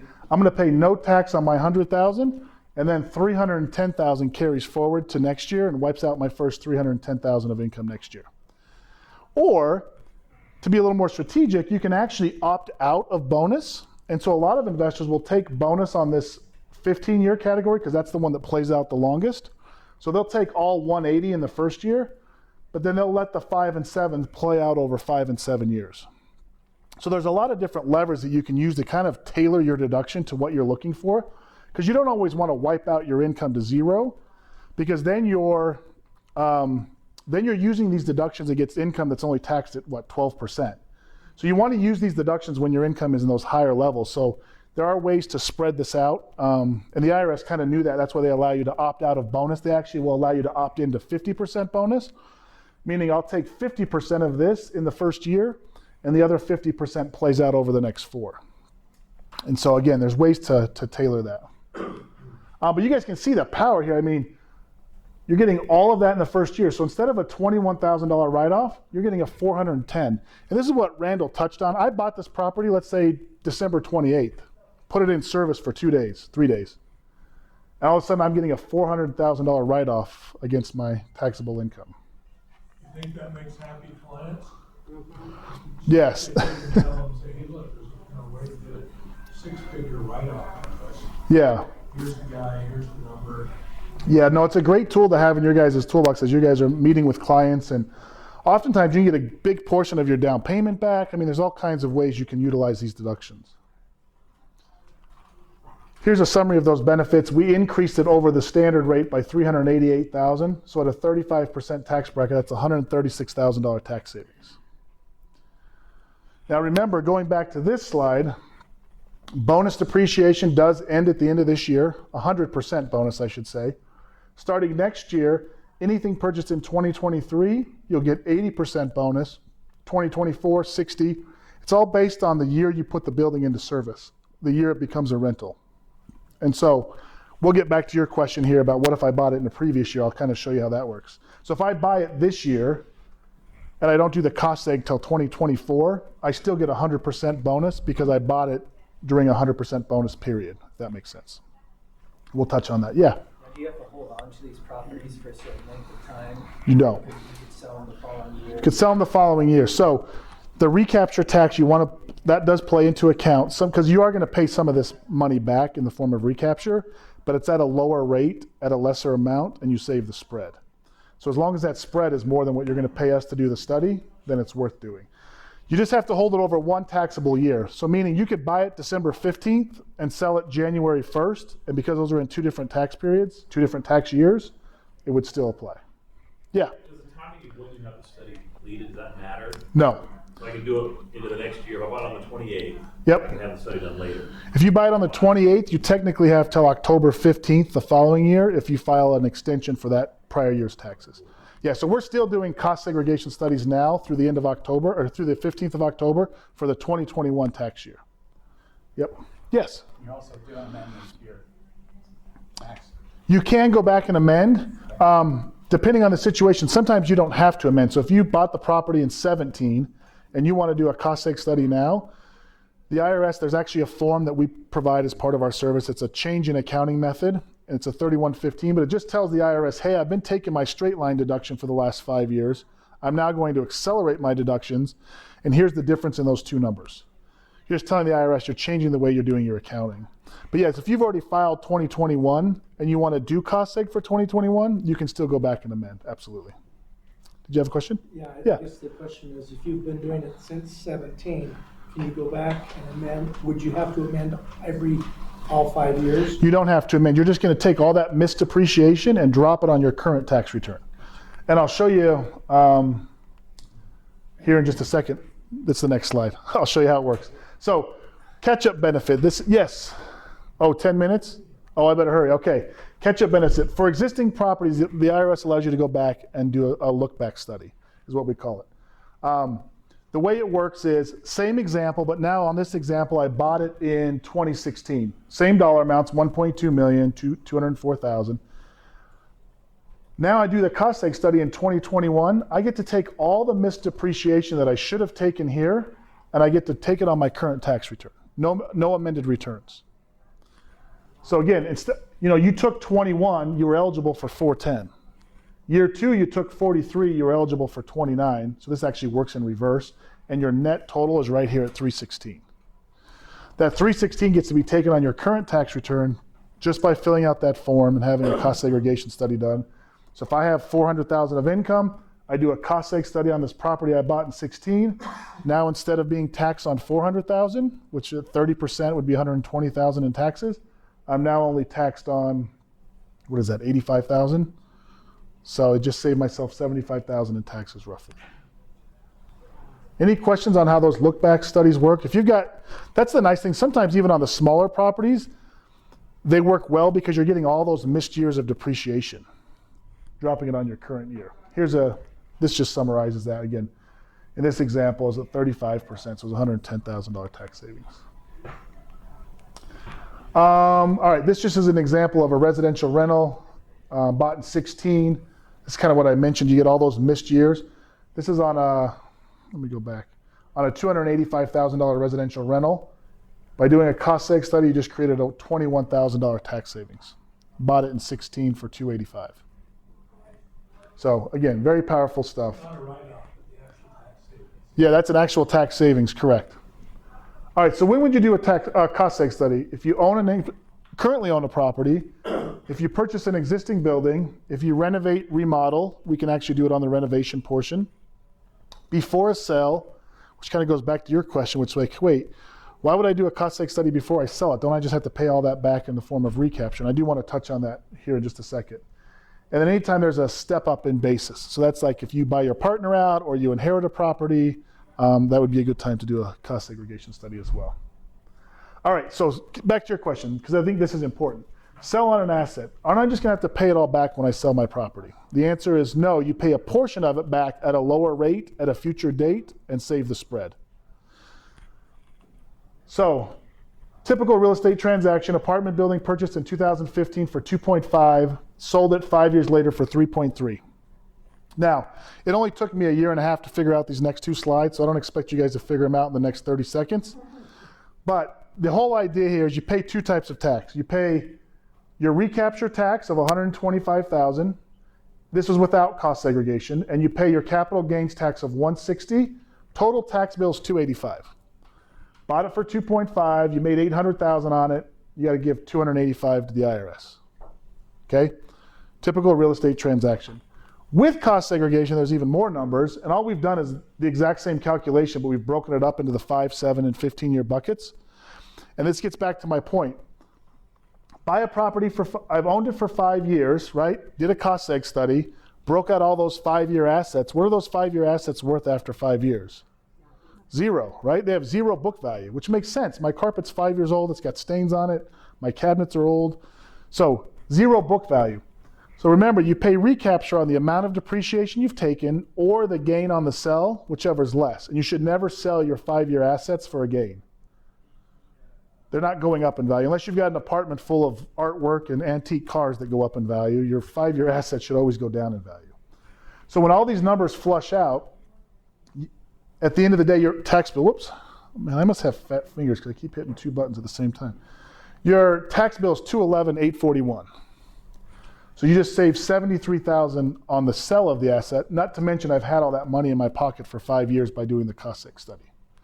So if you guys take anything out of this 40 minutes together, don't sell your carpet for more than you bought it for. And if you're not doing cost segregation, that's what you're doing. You're buying a property for $200,000, selling it down the road for $400,000, and paying tax on all that. right? You're telling the IRS that your carpet went up in value, and it didn't. So stop paying taxes on carpet. Yes? Does anything change if you're doing a 1031 exchange, or if you purchase the property into like an SBA or the different type of loan? Does that affect it? The loan doesn't affect it. If you do a 1031 exchange, your recapture and your capital gain all gets kicked down the road, and so there's no recapture. The only thing that will happen is on your new property, you'll start with a lower basis because you've already taken some depreciation that you need to account for in the new property. So if you buy it for $1 million, you don't get to start depreciating at $1 million. You might only get to start depreciating at $700,000. Yes, and then I'll get to your question. Yeah. How much is a cost segregation? That's a great question. So these range anywhere from about $2,500 up to $20,000 for huge office complexes. So a lot of your residential rental, your 2-3 bedroom residential rentals are $2,500. Your big office buildings can be anywhere from $10,000 to $30,000. Yeah, to save, I'll pay $2,500 to save $15 in taxes all day long. So yes. Two-part question, sort of off a little bit. What's the current federal capital gains if you owned it for over a year? 15 to 20%, depending on your income. Why is it 15 to 20? What's that 20? What's the difference based on? Your income. Your tax. So depending on your income, I don't know the numbers, but if your income is to a certain level, you pay 15% capital gains. If your income above that level, you pay 20%. It actually can go down to zero, to be honest with you. If you sell it, that's got to go to the feds now? Yes. Okay, the second part, how does that equate to the state? So I mean, is that, what's the state liability? Does that change? Would that be based on the 20? No, I don't know what the state liability is for capital gains. I know the cost segregation study applies to both state and federal. Say that again? The cost segregation study will apply to both your state and federal taxes, but I don't know what the tax liability is for capital gains at a state level. I don't know if anybody knows that. I'm not familiar with that. But I do know the cost seg will apply to both your income for both state and federal taxes. Yeah, that doesn't work for land, right? No. Yep, land's non-depreciable. Yes? Say we don't learn anything from this solar financing class and we go to buy a property with conventional lending, with using this cut into our qualifying abilities? No, that's a great question. A lot of people say, well, I got to show income because I got to apply for this loan. Anytime you apply for a loan or for lending in general, depreciation gets added back into your income. So you don't have to worry. You can show that you made zero on paper. When you go get a loan, they're going to take that $300,000 and add it back to your income. So, yes. Yes. How many years can you carry forward the depreciation? Like, let's say you have 400, but you're only at 150. Can you? Indefinitely. Tell you, use it up. Yeah, you don't ever lose it. So it moves forward indefinitely. Now, you wouldn't want to pay for a cost seg study and create a $400,000 deduction if you only make $25,000 a year, because it's going to take you 16 years to use it all. So just take your standard deduction. But yeah, you can carry it forward indefinitely. How are we at, Randall? Are we about done with time? I think that's actually it. If you guys have any other questions, I'm happy to. Picture of his phone number and contact information. Yeah, please use us as a resource, you guys. We don't bill by the hour. We're kind of a niche accounting firm where we don't do tax returns. We just do cost segregation. So we're happy to get on the phone with you and your CPA. We're happy to answer any questions you guys may have around depreciation or taxes in general. Yes? What's your experience in general with CPAs understanding this? That's a great question. I think Randall was a little bit aggressive saying 1% understand it, I think, Randall. I would say probably 10%. 5 years ago, it was 1%. Now that it's becoming more popular, maybe 10%. There's a lot of misconceptions. A lot of CPAs think this only applies to buildings that are over $1 million. And that was true 7 years ago because the studies were all 10 grand and the benefit, there was no bonus. Now with bonus and the fact that the studies have come down in costs considerably, we do single family rentals all day long. So like I said, that's the biggest misconception I found. Around $2,500. I mean, you consider getting right. Yeah. And the like a residential, rental or whatnot, and when you're getting that kind of write-off, you can write off the study. And you get to write off our fee as accounting services, which gives you another deduction. Can you'll run specific scenarios for clients? Yes. Based on that? Yeah, I should mention that before we ever engage a client to do service with us, we provide a no-cost benefit analysis. You tell me what your property is, give me the address, the purchase price. I'll say, okay, based on that, I can get you this amount of deduction. Here's what our fee would be, and then you can work with your CPA to determine if it makes sense. They're very creative. So we had a house in Park City, which COVID kind of killed. It was a spec house, but morons. But in any event, we spent about $3 million on it. But we were looking at, because Sundance was coming up, so if we rented it out for a week for like $200,000, then it was in commercial use, and he did a prospective, Yeah. what we would make on it.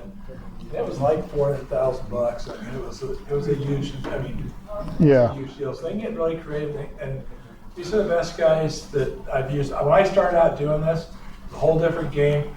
I had to do the study because nobody did the study. Nobody knew what they were doing.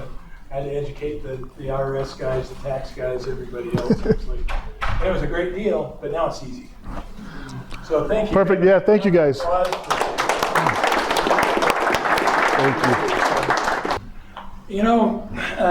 We're fortunate here. We're going to talk about different types of seller financing. And our next speaker is an expert, the expert, when it comes to contract for deed, bond for deed, or land installment sales contracts. He is a daredevil. He has hang glided behind a boat. He's a snake handler. He's held a cobra in his hands, and those things have teeth like that. Not to mention anything else. So if we could do a warm round of applause for Jax Petty. He's an amazing attorney and a great man. Thank you. Thanks, Jax. Let's switch that Wait, over. let's get this off. Sorry, just take this off. So you'll be happy to know my frontal lobe has fully developed since then. So, but also Randall's no slouch himself. He's a modern day Davy Crockett. Now you wouldn't believe this story, but it actually happened when he was 3 years old. He shot a bear, and he lived to tell about it. And he didn't shoot it with the real gun. He shot it with a pop gun. You guys remember pop guns? He shot it between the eyes, and then ran away. And luckily his mom saw him and saved him, or we may not be having this meeting. But I appreciate Randall putting this together. Has anyone come to my class I do, the 3-hour core class? Was that worth coming to? Uh-huh. Excellent. So we would invite all of you to do that. We're doing it again in June. You can contact Randall. He can get you the details. But I am passionate about this because agents that don't understand how to do transactions when banks are nervous or when markets are cycling, it's kind of sad for me to watch what happens versus taking advantage of that. So we're going to go over some of what I call secrets, because a lot of people don't understand them, not because there's something that people shouldn't know. Is anyone in here not an agent? Okay, excellent. Anyone in here that's an agent that is not investing in real estate? Okay, well, hopefully we can fix that. If it was me, I would put Randall's name and number in your phone. I would put my name and number in your phone. I would put the cost seg guy, his name and number in your phone. And if you go through my phone, I love doing flips, I love doing rehabs. So I've got a bunch of people, it'll be the first name and then their trade. Like I have no idea what the last name is. But feel free to call if you're doing a transaction and you get stuck. I've been doing this for almost a quarter of a century, and so there's usually a clause as an attorney I can draft that will solve the issue you might be having. And I'll put that back up at the end as well. But we're going to play a quick game of who said it and when. So would you mind reading this one for me? There is no cause to worry. The high tide of prosperity will continue. Anyone want to guess who said it or when it might have been said? What was that? Sounds like something Biden would say. I love that. Somebody said 2008. Okay, so a little bit back in time. 1929. Did they get it correct? No. All right, one more. Who would be brave enough to read this one for me? Would you mind reading it? Although we certainly cannot rule out home price declines, especially in some local markets, these declines, were they to occur, likely would not have substantial macroeconomic implications. Oh, come on, who does that sound like? Nice. Any guess on time frame? 6. Nicely done. See, it was Greenspan. It was June 2005. Anyone heard anything similar to that recently? Exactly the same. Exactly the same. Okay. So I want to teach you everything I know about seller financing, but trust me when I say I've done like consecutive weeks of seminars, and it's still scratching the surface. So in the 40 minutes we're going to have, we're not going to go through everything, but I try to leave agents with something that if they understand this next slide, they'll be able to have a conversation with anyone at any time about seller financing and not only sound knowledgeable, but probably know a lot more key information than the person they're talking to.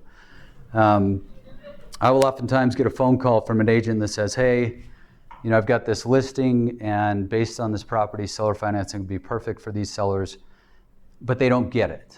And so we'll do a conference call, and this really is what I go through with them. So if you have a pen, I know that's antiquated technology, but I would write some of this down. So we're going to start by going over the 3 basic types of seller financing. Now, trust me when I tell you, I've probably done it 100 different ways, from very complex transactions where we're forming entities, and those entities are owned by Wyoming LLCs, and then a transfer of ownership over time takes place, but you're not going to need that unless you do. If you understand these 3 basic types, you're going to be able to do 99% of what we've been talking about. So anyone come up with one off the top of their head? What's the type of seller financing you can do? Contract. Excellent. Contract for deed. Any others? All-inclusive trust deed. All-inclusive trust deed. Beautiful. We're only missing one. Wrap. A wrap is an all-inclusive. It's another name for it. Yes, excellent. Lease option or sandwich lease. Excellent. I actually had a group where I had to say starts with L, ends with EASE option. So yes, we've got lease option, contract for deed, all-inclusive. Who's heard of a lease option before? Who has heard of a contract for deed before? Oh, beautiful. And then who's heard of an all-inclusive or a wrap? Okay. Each one of these has a value and a use. And your job as an agent is to understand under what circumstance you would use each one. Please don't let your clients make the mistake I've seen where they take a lease option and try to make it as powerful for the buyer as an all-inclusive. And the judge, who has a very busy docket, doesn't care about your fancy writing. He just says, I went to law school, I know what a lease option is and what it does, and that's how I'm going to rule. Right? You want to use the correct document set for the transaction you're doing. So if you're writing along on your paper, I would also write strong for, months, legal, and you, just in that sequence. So these up top, these on the side. It's important to understand fundamentally who is that document set strong for. You need to understand that, and you'll see that pretty quickly. But also you want to know how many months the default remedy takes. Right? If it's a $5,000 a month payment that your seller's going to have to make if the buyer defaults, that's an important thing to know. And the last thing you're going to want to know is what are the legal costs associated with the default and how much money you typically make as an agent. Now, if you've made a lot more money doing a lease option than other agents, I applaud you. I'm just going to tell you what we basically see in our office consistently. So, a lease option, and even though we haven't done the first half of the class we would normally do, I think there's enough big brains here to ask this question. Who's on title with the lease option? Seller. Now I've got one rule when I teach a class. I want you all to shout out an answer. Because if you proudly shout out the wrong answer, you will never forget the right answer, right? But if you say nothing, you're probably not going to remember. So yes, it is the seller. So who do you think a lease option is typically strong for? Beautiful. Okay? And that's important to understand. And if you don't believe me, imagine the house you're living in right now. If within 2 to 3 weeks I can have you out on the street, is that a strong position for you? Okay? So lease options definitely have their place. As an investor, you're going to use them. And if we had time, we'd go into how you do each one of these if you are the buyer investor, each one of these if you're the seller investor. My favorite things, and I think one of Randall's favorite things, is to buy on seller finance with a very low down payment, getting their 3.5% interest rate, and then sell on seller finance, marking it up 10% above market value, getting probably 5 times what I put as my down payment down. So now I've not only got no money in the deal, I've already made an infinite return, and I'm making money every month because I put the interest rate 3.5% higher. Now, is that buyer stupid that buys that property from me? No. If you did that 2 years ago, are you happy you bought that property? Absolutely. And I love working with immigrant populations. ¿Hay alguien aquí que habla español? Oh, I love that. You guys have a huge, huge advantage. And again, if we had time, I would go into how you can use that advantage to create a buyer pool as an agent, which Randall touched on. And I'm sure we both wish that this was multiple days so we could teach you. But just understand, there are ways that regardless of your benefit and what you think you can do well, you can create systems that generate work for you, good market, bad market, but especially as markets turn, like we're seeing now. So the months, it's going to take about 2 months is what you want to plan on. Why? Because you typically have a grace period that is going to be built into the contract. Then at the expiration of that grace period, we live in Utah, so people think they're being mean when they enforce their contracts. But then they have to make the first payment and they realize, I really don't like making the payment for somebody that's not paying me. Anyway, understand, by the time the eviction is done, which is usually, depending on the attorney, right, 4, 5, 6 week process, and then you have the grace period, you're probably going to have that seller making 2 months worth of payments. It's not bad, right? Legal costs, at least, I'm going to give you the minimums. To have an attorney write that first letter saying, we're going to start the eviction, plan on $500. I'm not going to give you maximums. Has anyone, I'm not going to ask you if you've been in a lawsuit. That would be bad. But just understand, it can be substantially more based on the character and knowledge of your buyer or renter, right? There are things as attorneys, we call them professional renters. You never want one in your property under any circumstances, ever. And then typically we see the down payment on these as less than 5%. If your commission's 6%, it's difficult to make 6% if the down payment's less than 5%. So let's go to the other end of the spectrum. We're going to go to the all-inclusives. With an all-inclusive trust deed, who is on title? Buyer. Who owns the property? Buyer. If that sounded weird that I asked the question in 2 parts, it shouldn't. Title is not ownership. Let me repeat that. Title is not ownership. Why do we have a county registry?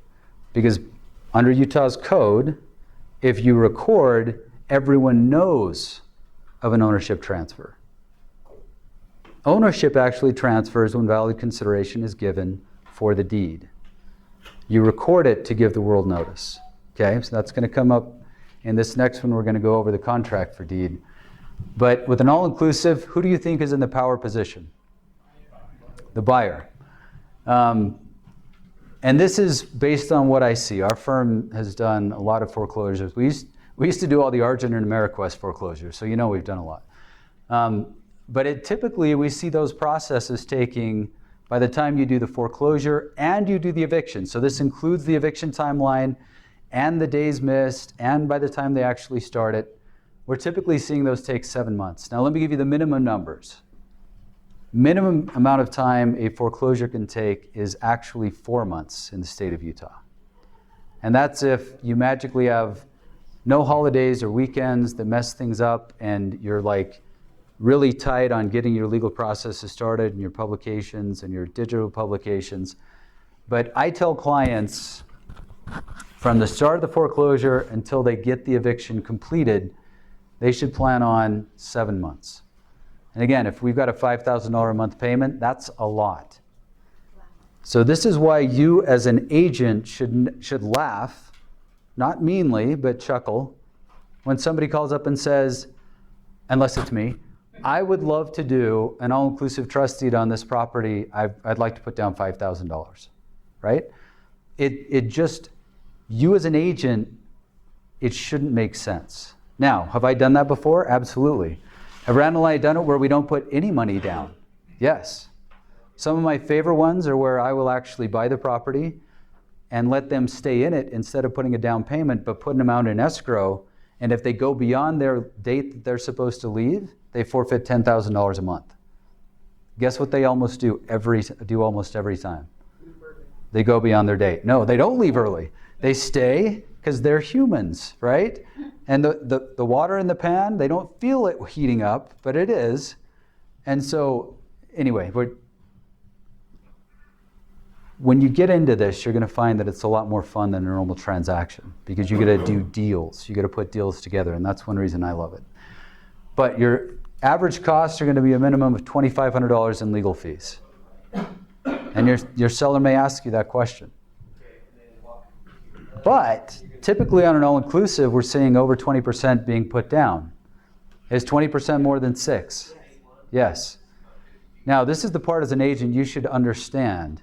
If you can add value to somebody, you can charge more than 6%, even in the current market. I've had agents that understand seller financing have other agents pay them to list their home. Because net, they got more money at the end of the day. All right, so we're going to go over the last one. Yes? 10% sometimes as far as the agent fee. And they were probably happy to pay it. Okay. So this is what I call my bowling analogy. I used to have young kids. Now they talk a lot more. They're older. But if you've ever gone bowling, right? When you have young kids, what do you have them do? Put the gutters up. I tried it without doing that once. It was not bowling. It was misery and pain. So you've got kind of your kind of weak buyer, right? Your very strong buyer. Look at the average down payment. And then in the middle, you have contract sales. And the reason contract sales fit that middle role is you can kind of modify them to the strengths of the parties, right? You cannot go in and say, if you don't make a payment, I'm going to do a foreclosure in 1 month.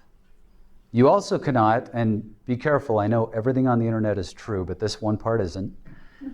You can't do an all-inclusive and put a deed in escrow and take the property back if they miss a payment.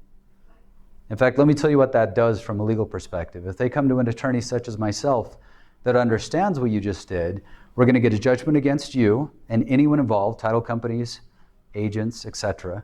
We're going to get title back in the name of the buyer and ownership, and now force you as a seller to do a judicial foreclosure, which is an actual lawsuit, and you've already got unclean hands at that point, which is a legal term for it sucks to be you. So you can't get around that. Otherwise, every bank would, right?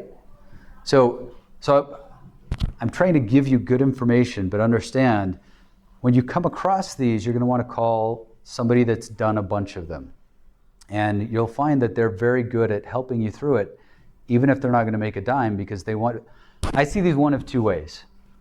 I see them when I do them, or I see them when I fix them. Guess what's a lot more expensive for people? When I have to fix them. So I'd rather help you do it right. So strong for in this one is very interesting because, again, we haven't done the first half of the class, but I'm sure some of you know. Who's on title when a contract for deed is done, the buyer or the seller? Seller. Who owns the property? The buyer. Now, raise your hand if you've ever done one of those transactions. In any sense, either with personal or real property. Okay, so for those that didn't raise your hand, you've never bought a car with a bank loan. Is that what I'm to understand? You've never had the lender hold the title and you own the asset? It's not that strange, is it? In fact, it was used with real property a long time before cars even existed. I think it's something you should know, you should have in your bag because it's very useful. So you can structure those to be kind of strong for both, right? You can actually say instead of a 30-day forfeiture, upon default, I want a 60-day forfeiture. I had an agent that bought a property, he put a 6-month forfeiture process in. Can you do that? With this you can. With the others, they're set by statute and you cannot. Now months, how many months is this process going to take, including the 2 months we're giving for the eviction? 3 months. So is there anyone in here that is brave enough to admit they took a college level math class? Okay, excellent. You look brainy. Would you tell me the difference between those two numbers? Very nicely done. 1, I love that. So 1 month, 30 days. So I'll tell you why I generally prefer to sell on contract instead of a lease option. Not always. Because if I can give somebody ownership, it takes away my primary liability in a transaction. If I rent a property, Utah has a statute that says I have to provide a habitable dwelling. Am I the one there every day? Am I the one that knows the bathroom sink is leaking? Am I the one that gets sued when there's mold that affected their child's health? Absolutely I am. So even if I say buyer's supposed to fix that in my contract, if there's mold on the property that I had no idea and no way of knowing, I can be successfully sued for not providing a habitable dwelling. If I transfer ownership, they can't sue me for that because I don't own it. So I get rid of that liability.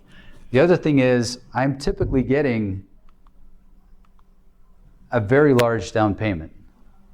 Now understand, we've seen contract for deed sales where over 50% is put down by the buyer and they're not on title, but they still have ownership. So let's talk about this buyer. Can they sell the property? Yes, absolutely. Can they refinance even though they're not on title? Absolutely. We've closed hundreds of those. So the lenders know about it. The law knows about it. We want people like you to know about it. But before I jump off of this, I just want to talk about one other thing. You as an investor or you as a realtor should understand when it comes to doing a transaction, either renting, lease option, contract for deed, or all-inclusive. What is the biggest potential liability besides huge lawsuits? But regarding the property, what's the biggest issue you're going to face? No, but I like that. Who's rented a property and not have had somebody pay them? Okay, you can calculate that into your risk analysis, right? Who's rented a property and had all of the wiring ripped out, cement put down the drains, and holes put through all of your foundational pieces, right? That's hard to figure out a security deposit for. So that's your biggest risk generally in doing any sort of item with real estate, which is why I want to get the maximum amount of money I can down to cover that risk. And less than 5% generally doesn't do it, especially not a security deposit in first or last month's rent. So when you understand how to explain it to a seller, it can make a lot of sense.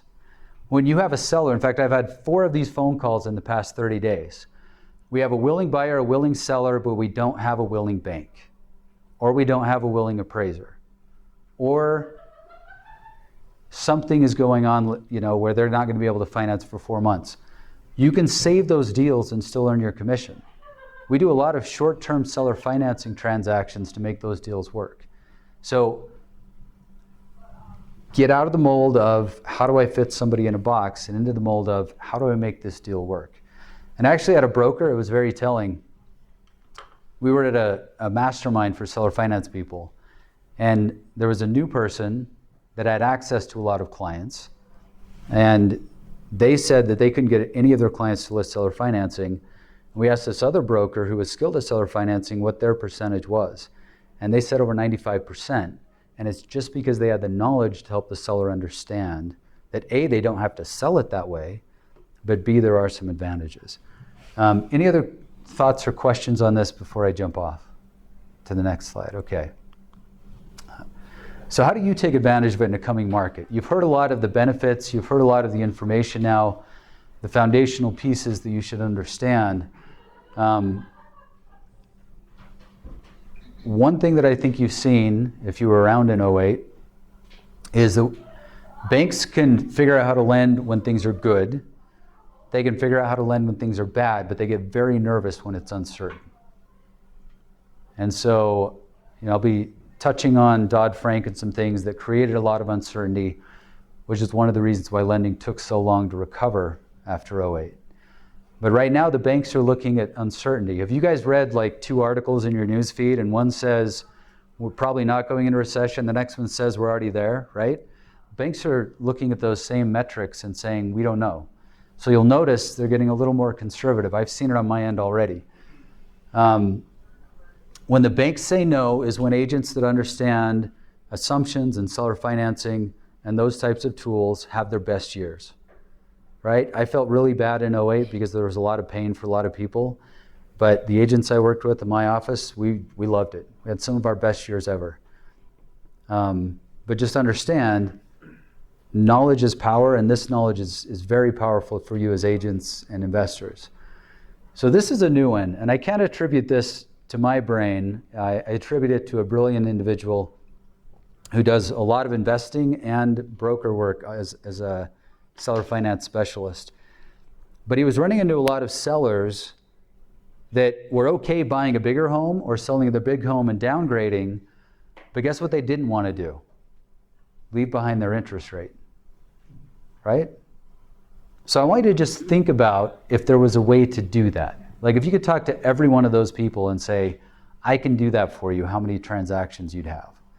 Let me explain a little bit about how that works, right? You can't actually get them a new loan at 3.25% or 3.5%. But what if, and this is what this gentleman has started doing, what if you could sell it on seller financing at 6.5%, 7%? In fact, we closed one for him recently where I believe the spread in the interest rate paid the new house payment. So not only was it a 0% actual interest rate or effective rate for him, he was making a profit each month because he took his interest rate with him. Anyone, do you understand how that works? So you basically take the interest rate arbitrage between what you're paying, your seller's paying, and what they sold it to the seller finance buyer for. And when you calculate that in, basically subtract it off the new payment, it's like they've got either no interest rate or back in the 3% interest rate. And somebody might say, well, that's great, but what if they pay it off? So guess what else they do? They put in a $100,000 prepayment penalty. Can they do that? Absolutely. The law will not enforce you saying in a contract the buyer can't pay it off, but the law will enforce a prepayment penalty. So there's some really cool things you can do. So that's one of them. Next time you have a seller that you've been working with and they're like, oh, you know what, with the new interest rate, I'm just not going to do it. Remember this, and if you don't know how to explain it, talk to somebody that might be able to help them understand it. The next one is one I do as an investor all the time, and that's I take their rate. Right? I can't go get an investment loan right now at 3.5%, but I've picked up properties recently where I've convinced the seller to leave their loan in place. Why would a seller do that? Especially the way I negotiate it, where they're not getting above market pricing. Let me tell you some of the reasons. If I find somebody that's in foreclosure and they want to buy another house as soon as possible, and I just pay off their loan, it shows forever in foreclosure, paid in full. That is bad. That's bad for their credit. But if I reinstate it and make perfect payments from then on, that's actually very good. That helps their credit rating. And after a year, some lenders could do it in less now, they can actually 100% offset that debt ratio on their payments. So now they can go get another house and they've got perfect credit on that loan instead of saying in foreclosure, paid in full. It helps their credit rating, right? So I figured out a long time ago, the art of negotiation is letting somebody else have your way. So it's figuring out how to explain it so they understand the benefits, because there are benefits to them by doing it. Now this one is really cool when you do combinations. Next time you have a seller that has an FHA loan, I want a light to go off in your head so you understand That is an assumable loan. So that's another way you can take a buyer. I mean, what if you could talk to every potential buyer and you had a few of those properties, said, I've got properties in Sandy and Draper that have a 3.5% loan you can assume. Do you think you'd get phone calls? Abso-freaking-lutely. I'm not telling you how to be agents. You guys are good at it. You obviously make money doing it. I'm telling you what I've seen agents do to have success. So one of the issues you're going to run into is your buyer may not have enough to cash out all the seller's equity. Is that a reasonable expectation? They might. They might have just sold a house and they're good. So what we've done is some really cool stuff. We'll do a contract for deed purchase. By the way, if you've written nothing else down, please write down, do not do an all-inclusive over an FHA loan. I actually had another attorney, I'm not going to put up air quotes, tell agents that FHA was no longer enforcing that. So I spent 3 weeks calling the FHA regional field office until they figured out I wasn't going away. And I talked to the director, the vice director, their head legal counsel, and some other guy who I never figured out who he was, but he talked a lot. And I asked them about the FHA naughty list. You guys heard of that? Every time an FHA loan is done, they run the agents, the brokers, the title company, the escrow officer, the lender against this list. And if any of you are on that list, you cannot do an FHA transaction. You can't participate. Doesn't matter if you're the seller, buyer, agent, whatever. So if you do an all-inclusive over FHA financing, they can ban you for life and ban your company for a year. RE/MAX would probably not be happy if you got them banned for a year from doing FHA. I said, what about lease options? They said no, but still technically a violation of the due on sale clause. I said, what about contract sales? They said, you mean like a contract for deed? I said, yes. They said, also a violation, not going to get you on the naughty list. But the really cool thing is title doesn't change. So we've actually had some where other title companies have closed over a Utah housing FHA loan. Talk about playing with... Double fire. Yes, thank you. I was going to say something more derogatory. Double fire is much better. And we've redone those as a contract for deed, putting the seller back on title while still securing the buyer's interest in the property, and everything continued. So don't do an all-inclusive over FHA financing. Yes? So on these two last ones, like on the take someone else's rate, on that one, the seller still keeps the name of the title? That's a great question. That's dependent on how you structured it. So Randall had an agent where the seller wanted the strongest position possible while still getting $100,000 down and giving the buyer's interest. So that one we're going to do as a contract for deed because it leaves the seller on title, and that way they're only 30 days away from having ownership back if the buyer defaults, versus an all-inclusive where they're 4 times as long, 4 months away. So it's not a matter of whether you keep the rate or not, it's a matter of how do you structure it. And I would call me afterwards, we can go through more. But yeah, whether you take the rate or leave the rate or do it that way, that doesn't affect who's on title, but whether you use a contract for deed or an all-inclusive would.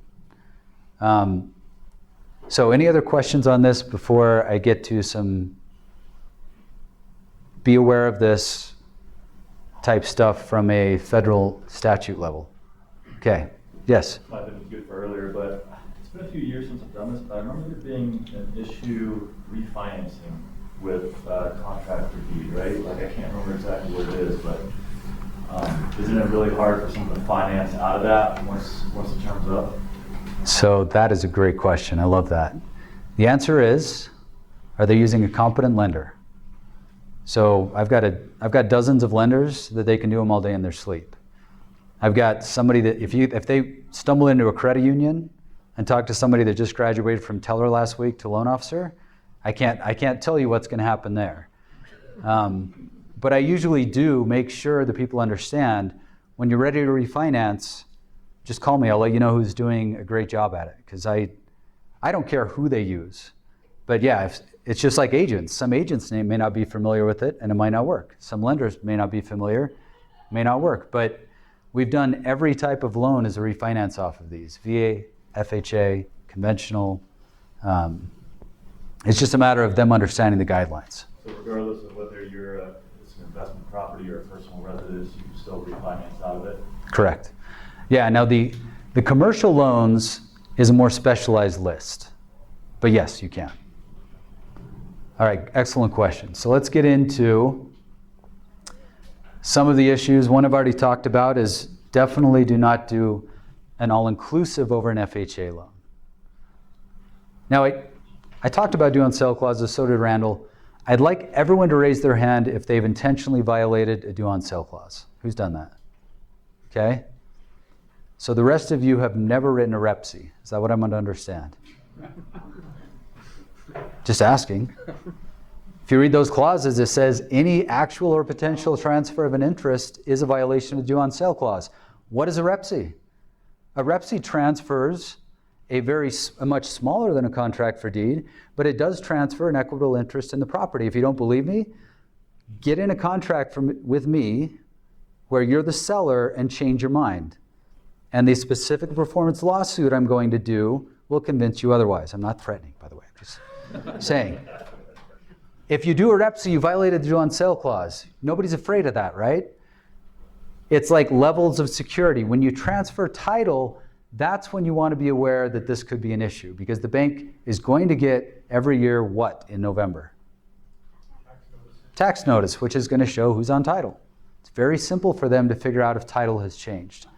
But I haven't seen that in a while. However, as Randall mentioned, in the 80s, when interest rates went up to 18 to 20%, there was now a financial motivation for the banks to figure out what low interest rate loans they could get rid of, right? So just be aware, you may want to, based on the current market dynamics, lean towards a contract sale versus an all-inclusive if the seller or buyer is nervous about the due on sale clause. Now, Dodd-Frank, I'm going to touch on very briefly. For those of you that don't know, in the legal profession, we refer to this as the four-letter word and the F word. It's garbage. But it did have some effects on seller financing. All I want you to remember is, if you have a client that's going to be doing multiple seller finance sale transactions within a 1-year period, you should probably call me and let's go through how they need to do it correctly, okay? Final thing is the SAFE Act. Have you guys ever noticed that when the government creates an acronym that sounds really nice, it's actually really bad legislation? So the SAFE Act kind of says your seller is now a financial expert and a mortgage underwriter, and you can figure out the buyer's debt ratios and ability to repay the property. I'll tell you what I do. And actually, if you ever do a seller financing transaction as an agent, there's something in the seller financing addendum that is very dangerous for you. And I got a request to go and talk to the real estate commission about what was wrong with their seller financing addendum. The biggest thing I pointed out was at that time it didn't even have an addendum number. And I told them about all the fun I could have as an attorney, and I was confident I could convince the judge whichever one I wanted, whichever addendum I wanted, I could convince that one was signed last and it was the one that we were going to use. I think it's important for you to understand that you don't want to touch, because one of the things it has in the current addendum is, if I'm the buyer and I, according to the seller financing addendum, send you my credit report, work history, social security number, you fax it to another agent in here, and they give it to their seller. Anyone see the problem here? Yeah. Somebody steals my identity, who do I sue? Everybody. That's not because I'm mean, but everybody, because I'm going to get a settlement from everybody, right? And as attorneys, we don't sue everybody because we're mean. It's because we've got to represent our clients to the best of our ability. And it's in the best interest of my client to get a settlement check from you, from your broker, from your E&O, right? Everyone down the line. So don't touch, if you've written nothing else down or remember nothing else, don't touch people's personal information in this current day and age. It's very dangerous. And what I do to solve for the SAFE Act and for that issue is I have a clause in all of my contracts that my agents use that is, all required information under sections 7, 8, and 10 of the seller financing addendum shall be given to lender A at company B, who shall provide a detailed analysis thereof to the seller. That solves for the issues. It's a much better way to do it. And the other thing is, you're usually giving them to somebody that knows how to refinance them out of the seller financing transaction. The double benefit is, you've been paid as an agent at the seller finance closing. I've been paid as the title company. Lender hasn't been paid a dime, so they only get paid if they get that client to the finish line. But just be aware, if somebody's going to be doing multiples, either you as an investor or your client as an investor, will want to talk to make sure they stay clearly within the guidelines. Now, I want to finish with this because it's one of my favorite things, and I've really taught my kids this, that if you don't learn history, you're doomed to repeat it. And we're in another cycle. And one thing I looked up was what happens to real estate related jobs when there's a recession. You can see they drop. Anyone know the statistics on agents licensed in 2008 versus 2010 in Utah? They go from 10 to 3. So what percentage, maybe a better way to ask it would be, what percentage of agents disappeared? 70%. Yeah. Okay, so look in here, and 70% of you are gone, right? But understand on the flip side, the agents that understood this were doing very well. And that's what we want for you. I think that's why Randall's put on this class, is to help you do that. If we had time, I would go through the market cycle. Okay, thank you. Thanks for giving me that. Is that okay with you guys? All right, so I think you can see how this cycle played out, right? Especially if we talk about the pandemic putting us into this realm, and we definitely saw euphoria, didn't we? You know how I know we're in a euphoric market? When I go to do a foreclosure sale and the property is worth $450,000 fixed up, and it needs $60,000 of fix up, and it sells for $435,000. That's when I know we're in a euphoric moment in the market, because people are just buying things knowing that they're going to go up in value and they'll be okay, right? So I think at this point we're maybe in between these two. There are still some buyers operating on a euphoric principle, but there are some sellers now that you're starting to feel, and agents and title companies. But anyone know a title company that's laid somebody off recently because they did a bunch of refis? Yeah. Okay, you're starting to see things turn into the anxiety section. Denial closely follows anxiety because people don't like feeling anxious.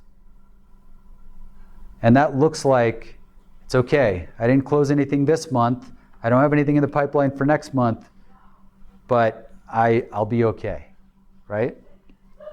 And then you get to denial, or excuse me, fear. Fear in the market is when I start to get excited. And I hate to say that, but as an investor, I love that point because I know good things are going to happen. Not for everyone, but for those that understand the market cycle. And then you get into depression and panic. And if you were doing things wisely and understood the cycle, 08 to 010, you did fabulously well. I was the attorney that was helping companies and groups buy tapes of properties. If you haven't heard that term, I'll explain it. A tape of properties is 3,000 properties, a list of them, and you buy them all at once. So I was helping people buy homes for $12,000 a piece, or sometimes down to $3,500 a piece. My wife and I picked up 34 in Florida for $12,000 a piece. I mean, that's maybe coming, maybe not. But the same thing happened in the 80s. And so be aware, right? When you see that fear moment, some good things can happen if you're aware of the market cycle. But also, you as agents can take all the business everyone else is not doing, all those sellers that are panicking, all those buyers that are like, I want to buy a house, but it's really uncertain right now. And you can explain what happened in the recovery of the cycles to those buyers so that they will buy the house. You can explain to the sellers that, hey, I understand your house is upside down, but I have a buyer that will pay everything you owe. This doesn't have to be a short sale for you. That's a really cool conversation. When you're like, and it happened, right? I've got people in here, I won't point them out, that I know did that and took business other people couldn't do because they understood how to do seller financing and other things. So I was allotted an amount of time. I wanted to stay within that, but I also want you to know I'd love to teach you more. Yes, that's all, folks. Who has had something weird happen in this business? Every hand should go up, right? You know, there's some funny stories out there. And some's kind of sad. Like I remember I was going to closing one morning, went to pick the guy up. Closing was at 10, he died at 9. You know, so I kind of screwed that up. Like 6 months later, it's still in probate and whatever else. But the fact of the matter is that you have to have a sense of humor, because if you don't have a sense of humor in this business, it can be overpowering. So there's this guy named, we're going to call him Jake, right? So this guy named Jake, and I've done real estate in Oregon and here mostly, but Jake has been married for 27 years, falls for his secretary, okay? And so anyway, they're getting a divorce. The secretary wants to live in his Lake Oswego house that's, like $2.5 million. So Jake's lawyers were just either luckier or a little bit better than his wife, Edith, lawyer. And so he ends up getting the house. And he gives her like 3 days to move out, okay, after it settles, which wasn't very kind. But in any event, so Edith's, day 1, she packs her stuff up. Day 2, the movers come and they haul it out. And day 3, she is eating a candlelit dinner with a nice wine, and she's having caviar and shrimp, okay? And so to this candlelight dinner on this big table that was hers in this house that she loved. So she eats it, and then all of a sudden she gets this idea. And so she goes around the house and she starts packing caviar and shrimp into the curtain rods. I wouldn't even thought of that. I mean, I've seen people do some crazy things down the heat ducts, right? So she's packing it into the curtain rods, right? Packs it in there. So she leaves. Jake and his new honey go into the house, and everything is blissful for a few days. And then it starts to stink. And in Lake Oswego, it's like, I don't know, like a fancy area, Park City or Walker Lane or something. You don't want a stinky house.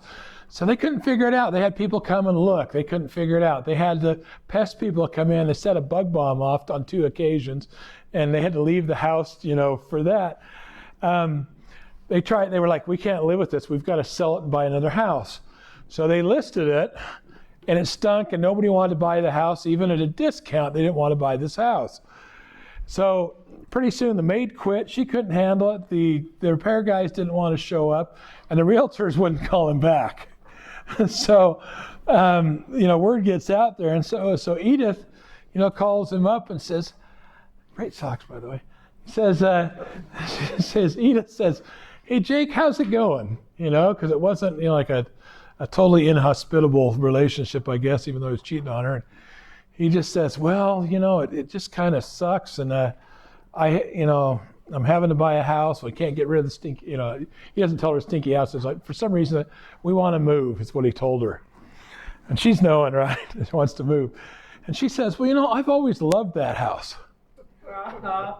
And I would be willing to take a discount on my divorce settlement if you wanted to sell me the house. So Jake sold the house for about 10% of the value, because he couldn't get rid of it. And the next week, Jake and his new honey were really happy as the moving company moved all of their personal possessions into the moving truck, including the curtain rods, and went off to their new house. So there's a lot of really interesting things out there.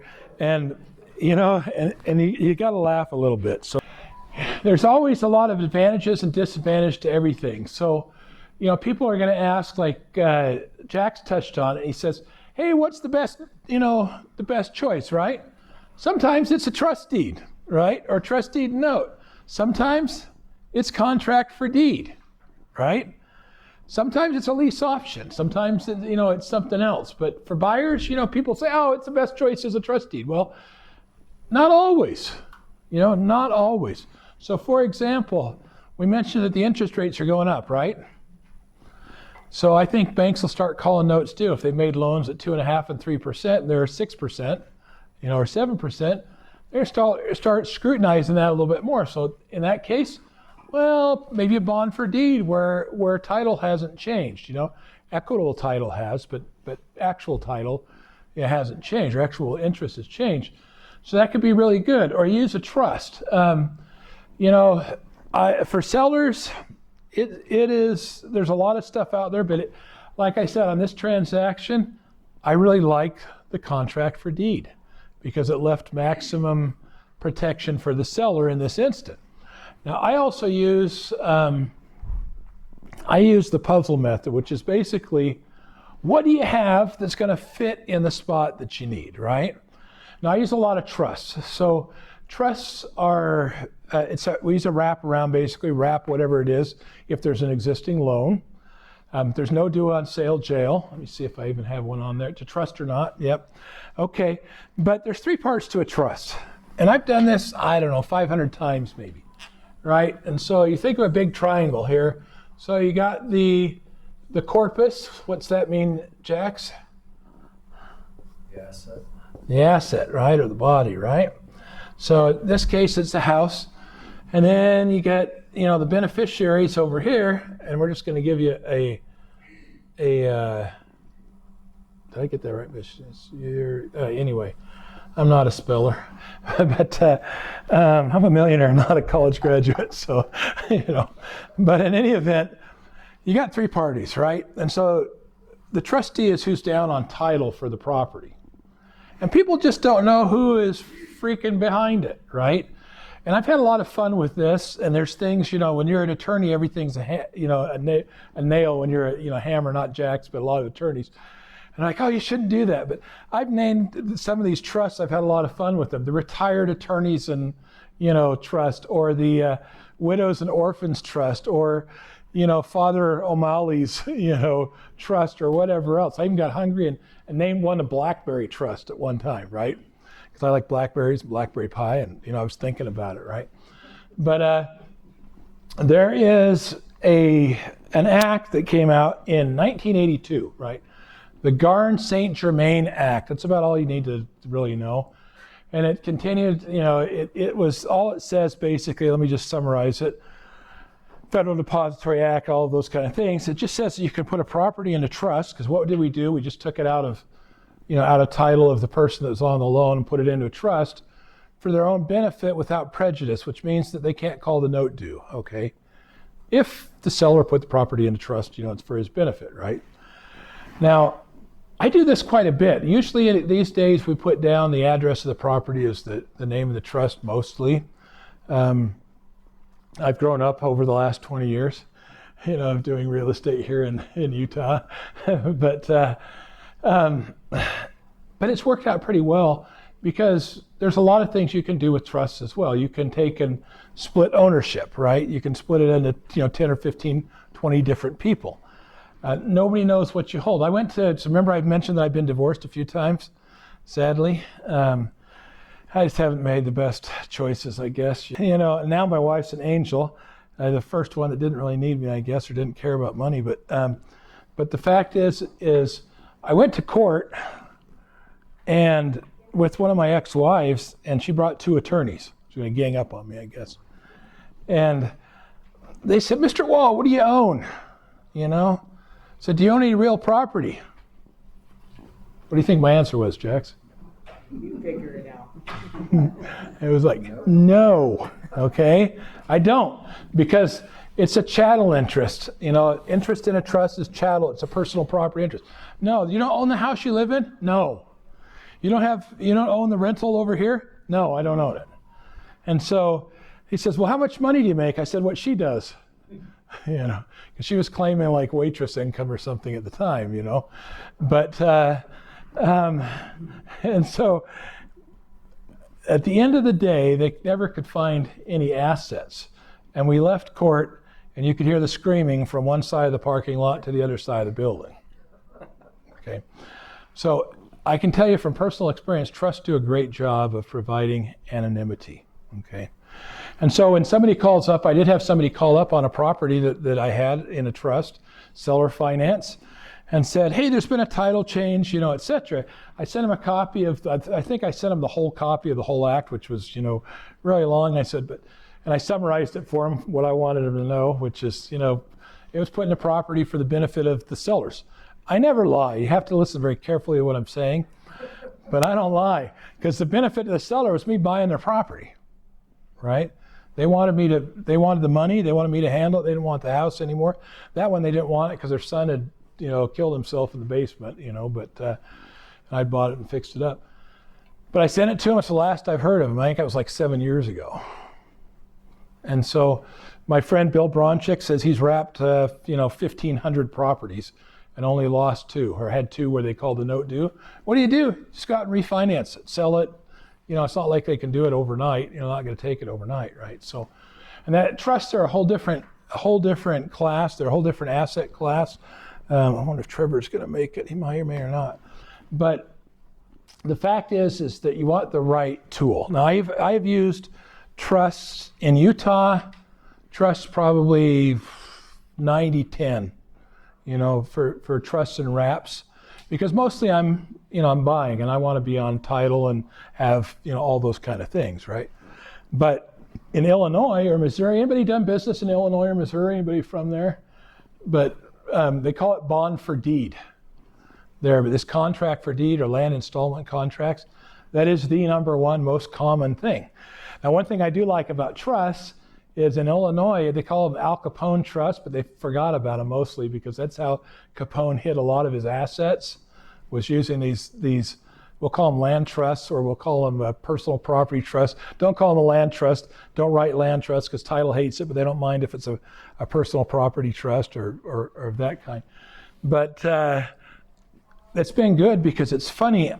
I was telling Jax, I've had one attorney here and an attorney from Vancouver who all paid me $1,000 an hour to talk to them about trusts because they just don't understand it, you know. And I've been a professional witness for like Parsons, Bailey, and Kinghorn Harris, and a few others in the past. And I kind of like it because they're just not aware of it, you know. And it does its job in those areas where you want it to do its job. It provides great anonymity. Nobody knows actually who's behind the trust. They don't know who the beneficiaries of the trust are. I talked to Jim Baker, who's made kind of a living on doing these types of trusts, and he says he's had 4 people try to pierce the veil of the trust and never had anybody get through. One was pretty persistent, lasted 2 or 3 years, and then before they gave up. But he said that the judges in his experience have been very reluctant to let people fish as far as who's behind the trust, and so it works. So it's a good thing if you're going to use a wrap. And it's just all about using the right tool. Remember, we had the puzzle piece in here, right? Using the right tool. And you guys, what I promised here when we started out is you'd be the index, you know. You'll know enough to explain it to somebody, and then what 10 numbers you need to call, right? You can call me, you can call Jax. Sometimes I'm going to refer you to Jax. I actually have one of my agents that I talked to this week, and I said, hey, call Jax. Did you talk to her today? Did you get a chance to? Yet. Not yet. But I said that's the best, you know, the best situation for what they're doing. And so use the best people for the job, right? And sometimes it's trust, sometimes it's, you could actually, how would you use a trust I guess you could use a trust in a land installment contract and make the trust the actual purchaser, you know, of that. We're seeing a lot now where they're forming Wyoming LLCs that own a Series LLC here, and the Series LLC is the buyer. And not even with the Utah court order can you get the information on who's behind the Wyoming LLC. So yeah, I talked to an attorney in Idaho doing Wyoming. It's not the LLC, but there's some other type of trust where they're claiming they can't even the IRS can't step through after 2 years on it. And I get that, but the IRS can basically assess a penalty and make you prove it's not. Right. just because they say they can. That's true. I have had some benefit, though. I had the IRS said that they were going to file a lien on a property. And a guy called me up and says, I want to sell you my property. I'm desperate. The IRS says they're going to file, this huge lien on it. And they gave him notice of when they were going to file it. And it was like 5 weeks out. I put the property into trust. They filed the lien. What is a lien attached to? In the case of a trust, any remainder beneficiary interest they had, which they probably didn't. Yeah, and so they anything in their name, et cetera, it didn't attach to the property. It's been like 15 years. And so it was, it's interesting. I've done that a few times actually for a couple of friends that got in trouble with the IRS. So bonus, straw into gold. Okay, and Jack's talked about it a little bit here, but I like taking something, a little bit of nothing and turn into a lot of something. Like you saw the property in the beginning that I bought for zero money down and just took over the payments on it, subject to the existing financing. And I made like $300,000 on that one. So what is your rate of return from 0 to 300,000? It's infinite for all of you mathematicians out there. All right, it's an infinite rate of return.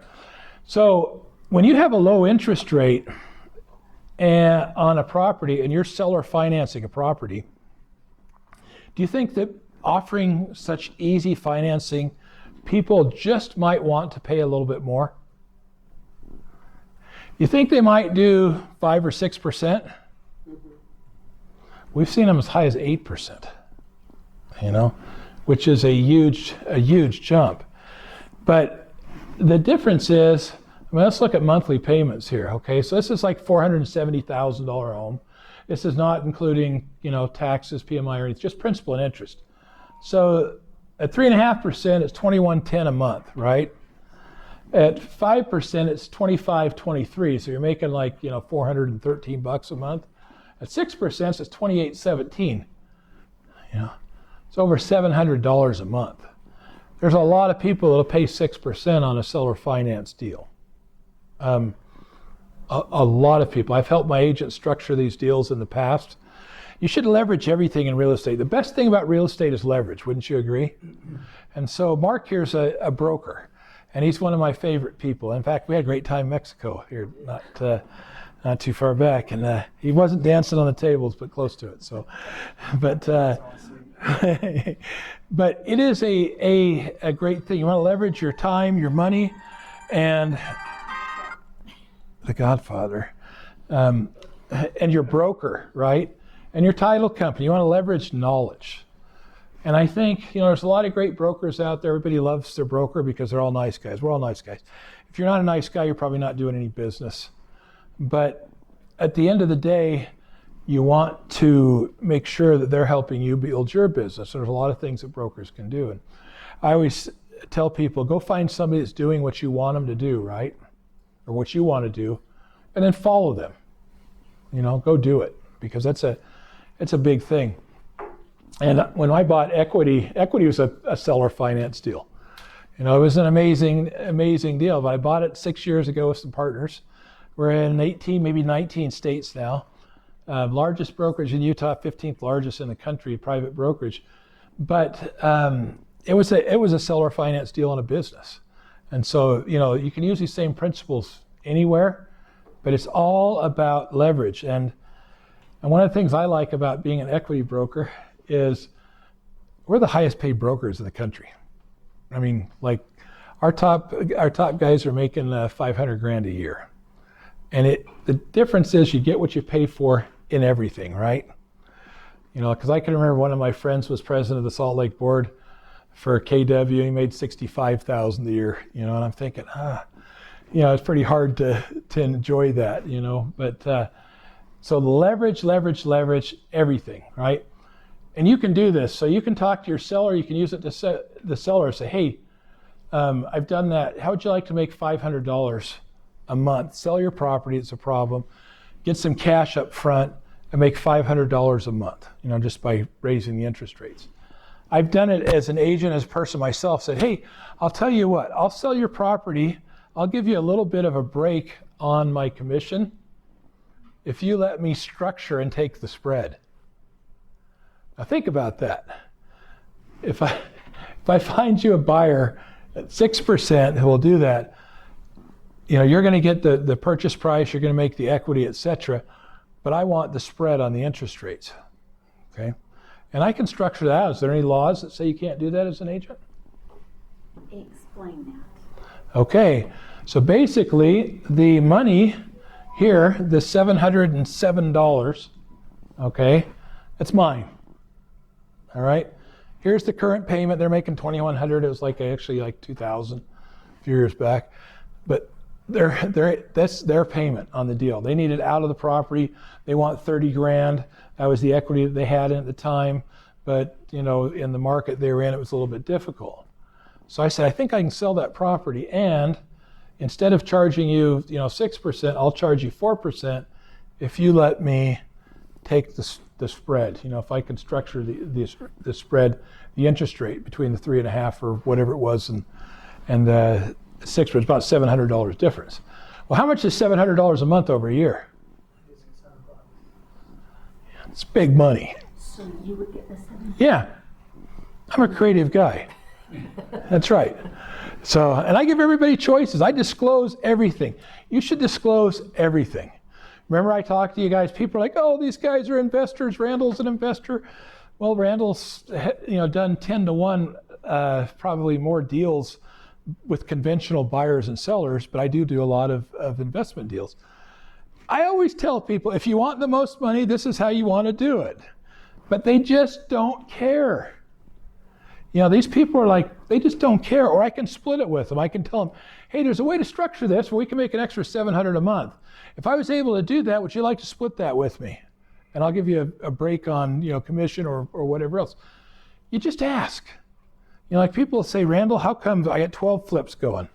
Maybe more. I think I've got 3 that we've closed between Friday and today. But, and I'm trying to get down because I only want 3 or 4 right now, not a dozen. But how do you sell or finance half of those? I just ask.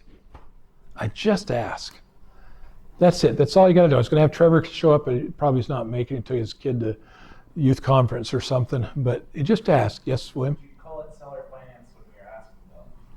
When I'm asking him, I'd said, how'd you like to be the bank and get paid? Like the bank. There's a lot of ways to do it. That's a whole different class. But it's monthly cash flows, So we talked about rent to own, lease option, master leases, okay? These principles work worldwide. William, bring my drink up, will you please? I'm getting thirsty. Should be sitting right back there somewhere. So I have done real estate in Europe. I lived there for 10 years in Spain and Germany and loved it, and especially loved castles.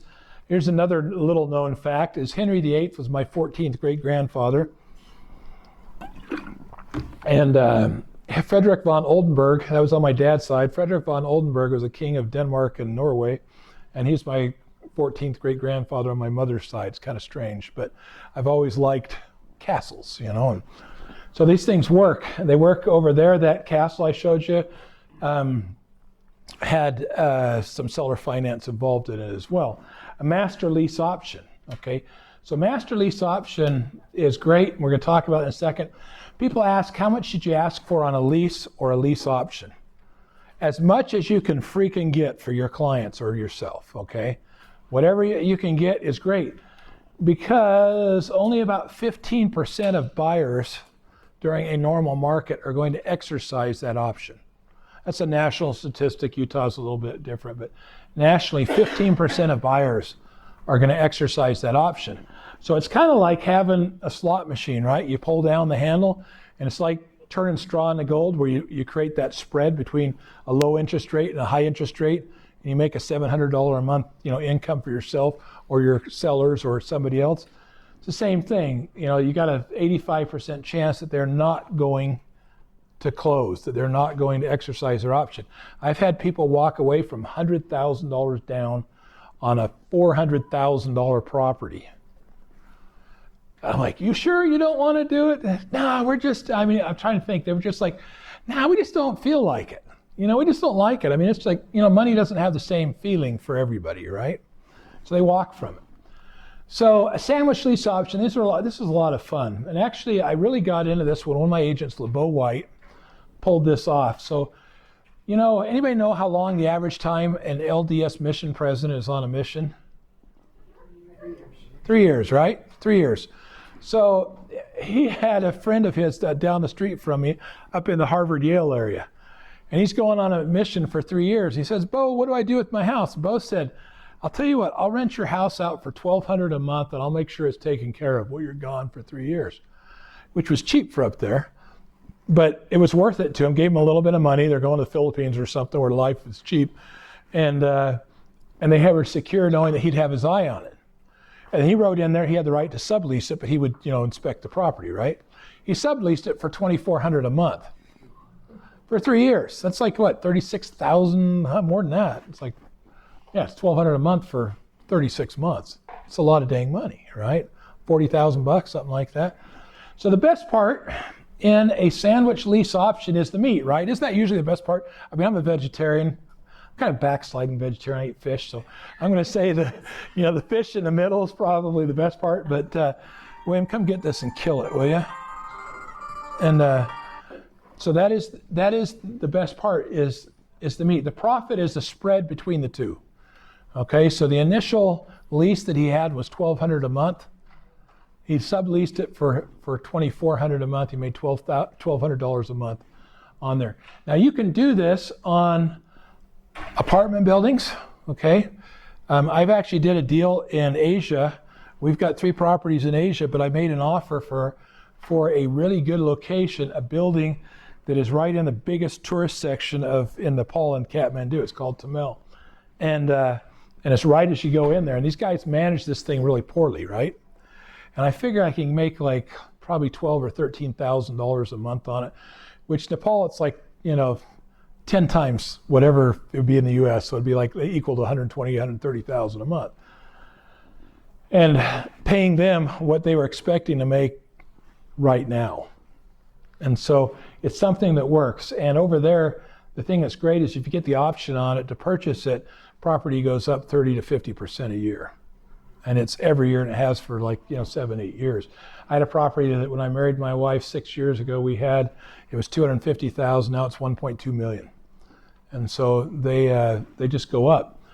But you want to, when you're doing all this processes here, when you're buying a property, when you're looking at doing lease options or master leases, etc., which is where, apartments, this is a big deal. Like when apartments are run down, sometimes you can go in there and do a master lease, and you always want the option to buy on the end because it's a whole nother class. But if every dollar you increase in income, it's a factor of 10 to 1, okay, as far as value. And so it goes up exponentially. And I think that one of the best ways to do that is come in with a little money, do a master lease, which says I'm paying you every month this much money, right? I fix the properties up. I fix up one room at a time. I rent them out.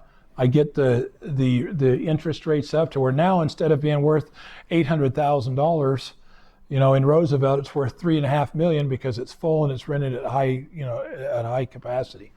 And so there's a lot you can do with that. But cover your assets. So one of the best ways to cover your assets, get the title company involved. Okay? Do not try to do a seller finance or any type of wrap or anything else without getting title insurance. You'll probably get away with it 10 times. You probably won't have any problems. However, does anybody remember Kip Roth? I think that was Justin, I met him first with Justin years ago. And I love Kip. But Kip had this deal where he went in, bought this property. He's an investor. He's a great guy. Bought this property, put 30 grand, this was maybe 15 years ago, put 30 grand in repairs into it. And he goes to sell it. Well, his buyers are really anal. And so they did a survey on it. Now, Kip's handyman worked for us, actually. His wife worked for us in my office. That's the only reason I know about this. And Kip's moved out of state, so he doesn't care. But the buyer was really anal. And so they had a survey done on it and found that part of that house was on the neighbor's property. And so what do you think the neighbor said when he found out about it and saw the survey lines and everything? He said, move it. Okay, didn't want it on his property. So he gets 30 grand into the house. The neighbor wants him to move the property. All right, he lost a bunch of money on that deal. It was not a good deal, and so. Would that have been the case if Jack was representing? No, it would have been good. And things just happen. I bought one on seller finance out in West Jordan that I bought it. I got title insurance on it, thank God. Because I bought it, I think I was 4 months, had a bunch of problems. 4 months in it, I'm fixing it. I even redid the sewer line. I mean, did everything. A beautiful property. By the time I'm done, I've got it under contract. And a week before sale, I get a notice of default on the front freaking door. And I'm like, are you kidding me? You know, what's going on with this?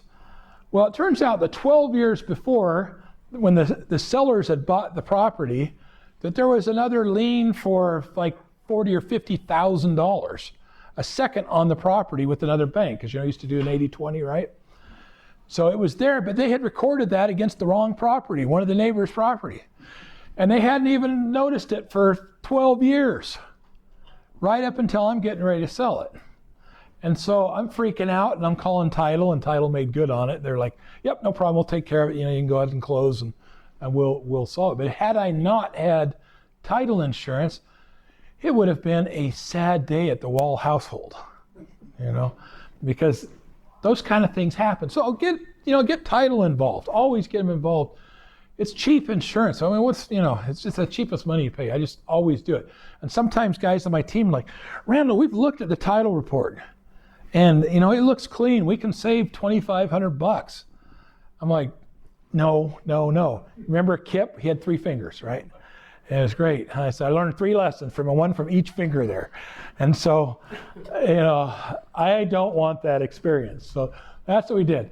Same thing is true with having great CYA language. So I personally don't like the UAR forms or whatever that we use for seller financing. I see Jack's over here nodding his head. But we're going to still use the form. We're going to use the Rep C. We're going to use addendum, but it's going to have my stuff on it. Because there are just so many things that can go wrong, you know. And you want to have somebody that is, so with my agents, typically, they'll say, Randall, what do you have? And I'll say, I'll send you over some stuff and you can look and apply it, you know. I'm not an attorney. I'm not giving you legal advice, you know, etc. But here's a whole bunch of stuff that you should think about. And here's stuff that I've used. And if you want to, you know, look at it, you can do the same thing. Because having good paperwork saves you a lot of grief. Like Jack's asked, you know, who's been in a lawsuit? Well, I've spent a lot of money on lawsuits. I had spent $600 grand one year. I've never lost a lawsuit and I've never won. You know, I mean, it's just like, you think after $600,000 you won? No, you never win, all right? So you want to do it right. And sometimes the best thing is to have, even with all of the right disclosures, it's still expensive, still can be a pain, but it sure is a lot more expensive and a lot more pain if you don't have the right stuff, and if you don't have the right people on board with you. So, you know, we talked about Dodd-Frank. Jack's, you know, covered that one already. Basically, what we do is I used to own First National Mortgage, so I've still got a loan officer that's there. I just have them pre-qualify them. I call them, what is it, RLMO or something like that, but it's the licensed guy that pre-qualifies people. And this only applies if you're doing multiples. Like if you're doing one, no big deal. It's up to 3 in Utah, isn't it? Yeah, so there's a single exemption that's pretty much universal. Up to 3, you have to follow some guidelines. Above 3, it's an analysis. Right. So on this type of thing here, and I've never had anybody called on Dodd-Frank. And I actually talked to Bronchick, he's been, you know, national bestseller, you know, done thousands of transactions. He says, I've never seen anybody that's, you know, been called on it. But it's important because, like Kip and his experience, the one time you don't have freaking title insurance, that happens to you, right? So you want to make sure you cross your T's and dot your I's, because it's just a lot better. But those are the things you got to worry about. And it's just a pre-qual, basically. You know, and I think that the hard asset, which you guys will forget as soon as you walk out the door, as soon as I say it, because it's really boring. But I think the only hard line on it is that you can't go over 43% of their debt to income ratios. I mean, that's the only one that's the real hard one. But there's, practical reality is this. It doesn't apply when you're buying with owner financing, so seller financing. It doesn't apply if you're selling it to a buyer who does not intend to live in the property as his primary residence. Okay, so if he's you're going to use it as a rental, it doesn't matter. Lease options, but there's a few exceptions to that. If you're, let's see, I think I already got that. So in any event, the confused mind always says no. Do you guys feel like you had a good overview of seller financing?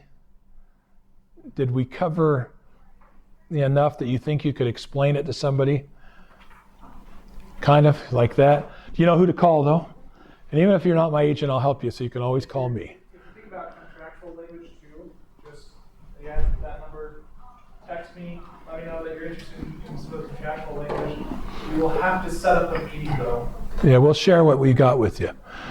And then here's my payoff. I just get to tell you about my charity and invite you guys, anybody that wants to come. So Eternal Hope Nepal, my wife's a doctor. She founded this about 8 years ago. And we help slum children and poor indigenous children in Nepal. And so it's an incredible place. If you guys watch 14 Peaks, it's got the 8 tallest mountains in the world are all in Nepal. These are foothills, after you've been there. I actually helped one of my agents and his family go to Everest and do the base camp trek last year. But it's tough for women in Nepal. That's a woman carrying that load. These are women carrying these. These are hardwood, so it'd be like carrying oak.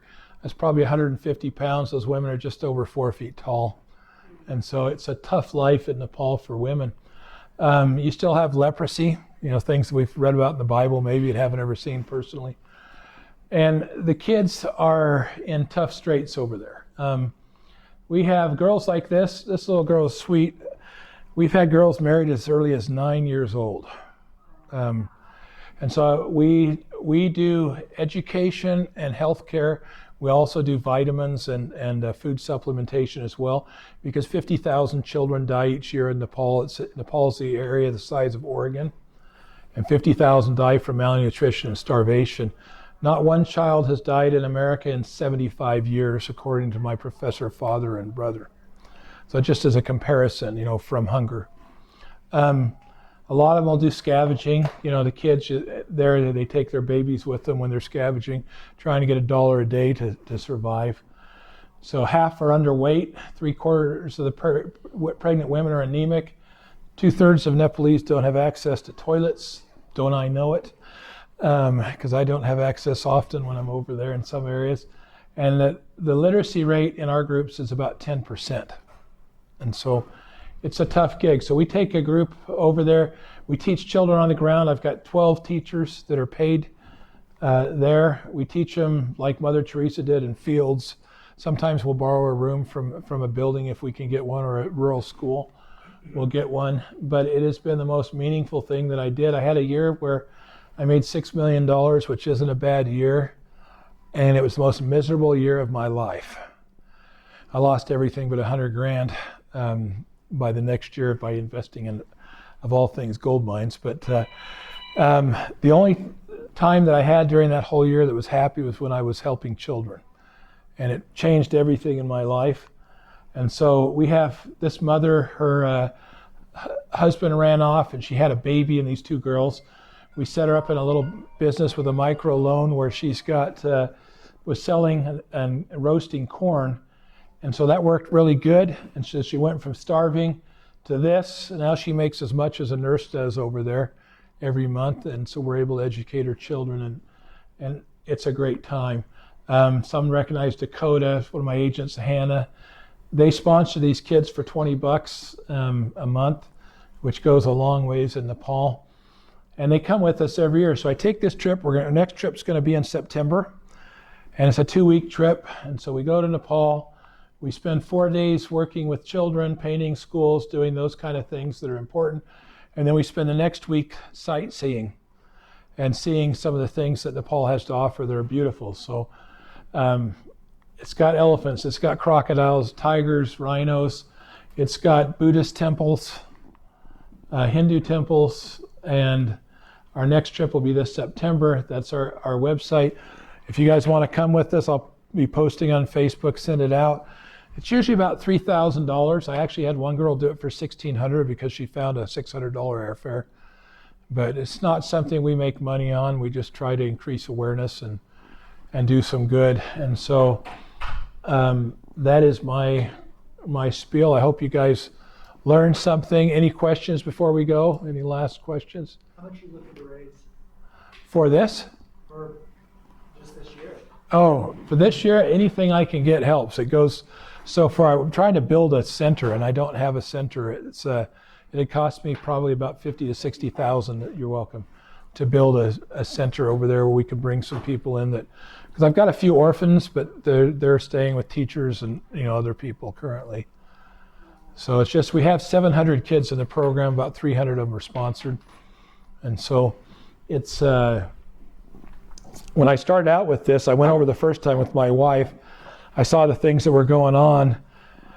Like I had kids going blind from lack of vitamin A. They call it night blindness, and their eyes get kind of shiny. And so we started sending vitamins over, and then I couldn't support it. I mean, I was putting a bunch of money into it, and it wasn't enough because we're growing, doubling every year. We've doubled.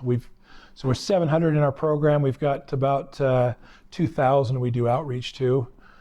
And so I told my wife we're going to have to sell the house and move into a rental or one of our rentals, because I'd rather do that than let this fail. And then I thought about it. I thought, well, what if I just posted on Facebook? If somebody wants to sponsor a kid, what would that be like? And so I put a picture of that little girl on there and said, who wants to sponsor a kid like this for $20? And a 24-year-old said, I'll do it. And 10 of his friends said, I'll do it. And so it took enough pressure off me that we've been able to go forth and do better than ever. I got arrested last year in June over there because Nepal shut the country down, and I was climbing one of the peaks in the Himalayas, and at this little village, they're shutting the country down in 3 days, and I'm like, oh crap. So it took me like 3 days to get back to Kathmandu, where I had a house and family and friends and a couple doctors that were with us, and we got stuck there for 3 months. But I called ahead, and my sister-in-law said, I need a truckload of food, like a semi-truck, because these are day laborers. They work today to eat today. And when there's no work for 3 months, people are starving and dying, and kids are dying. I've gone 42 days without eating before. That's tough enough, but little kids can't do that. I've got little stores. And so we did that. We got it back there, and when I'm feeding people, I've got a line of people up the street, and the police are like, these are all low caste, they're Dalits. Why are you helping them? We don't care if they die, whatever, right? Stop doing it. So I'm thinking, okay. So we had the warehouse right next to our house there. So I got myself, my wife, the doctors, friends, anybody that was with us. We put backpacks on. And so I was walking 10 miles a day out, dropping 40 to 50 pounds of food that I could carry with me to these different, families in different areas. And I got too close to a checkpoint one day, and I stick out like a sore thumb over there. So they arrested me, and for being out of my neighborhood and whatever else. And but fortunately, my wife is well connected, so she had a friend that was one of the secret police, the head of the secret police, and made a few phone calls when I got out. But I can tell you don't want to be in a Nepalese jail. That's not a good time. The Hilton is much better, But when you're committed to something, you're all in, right?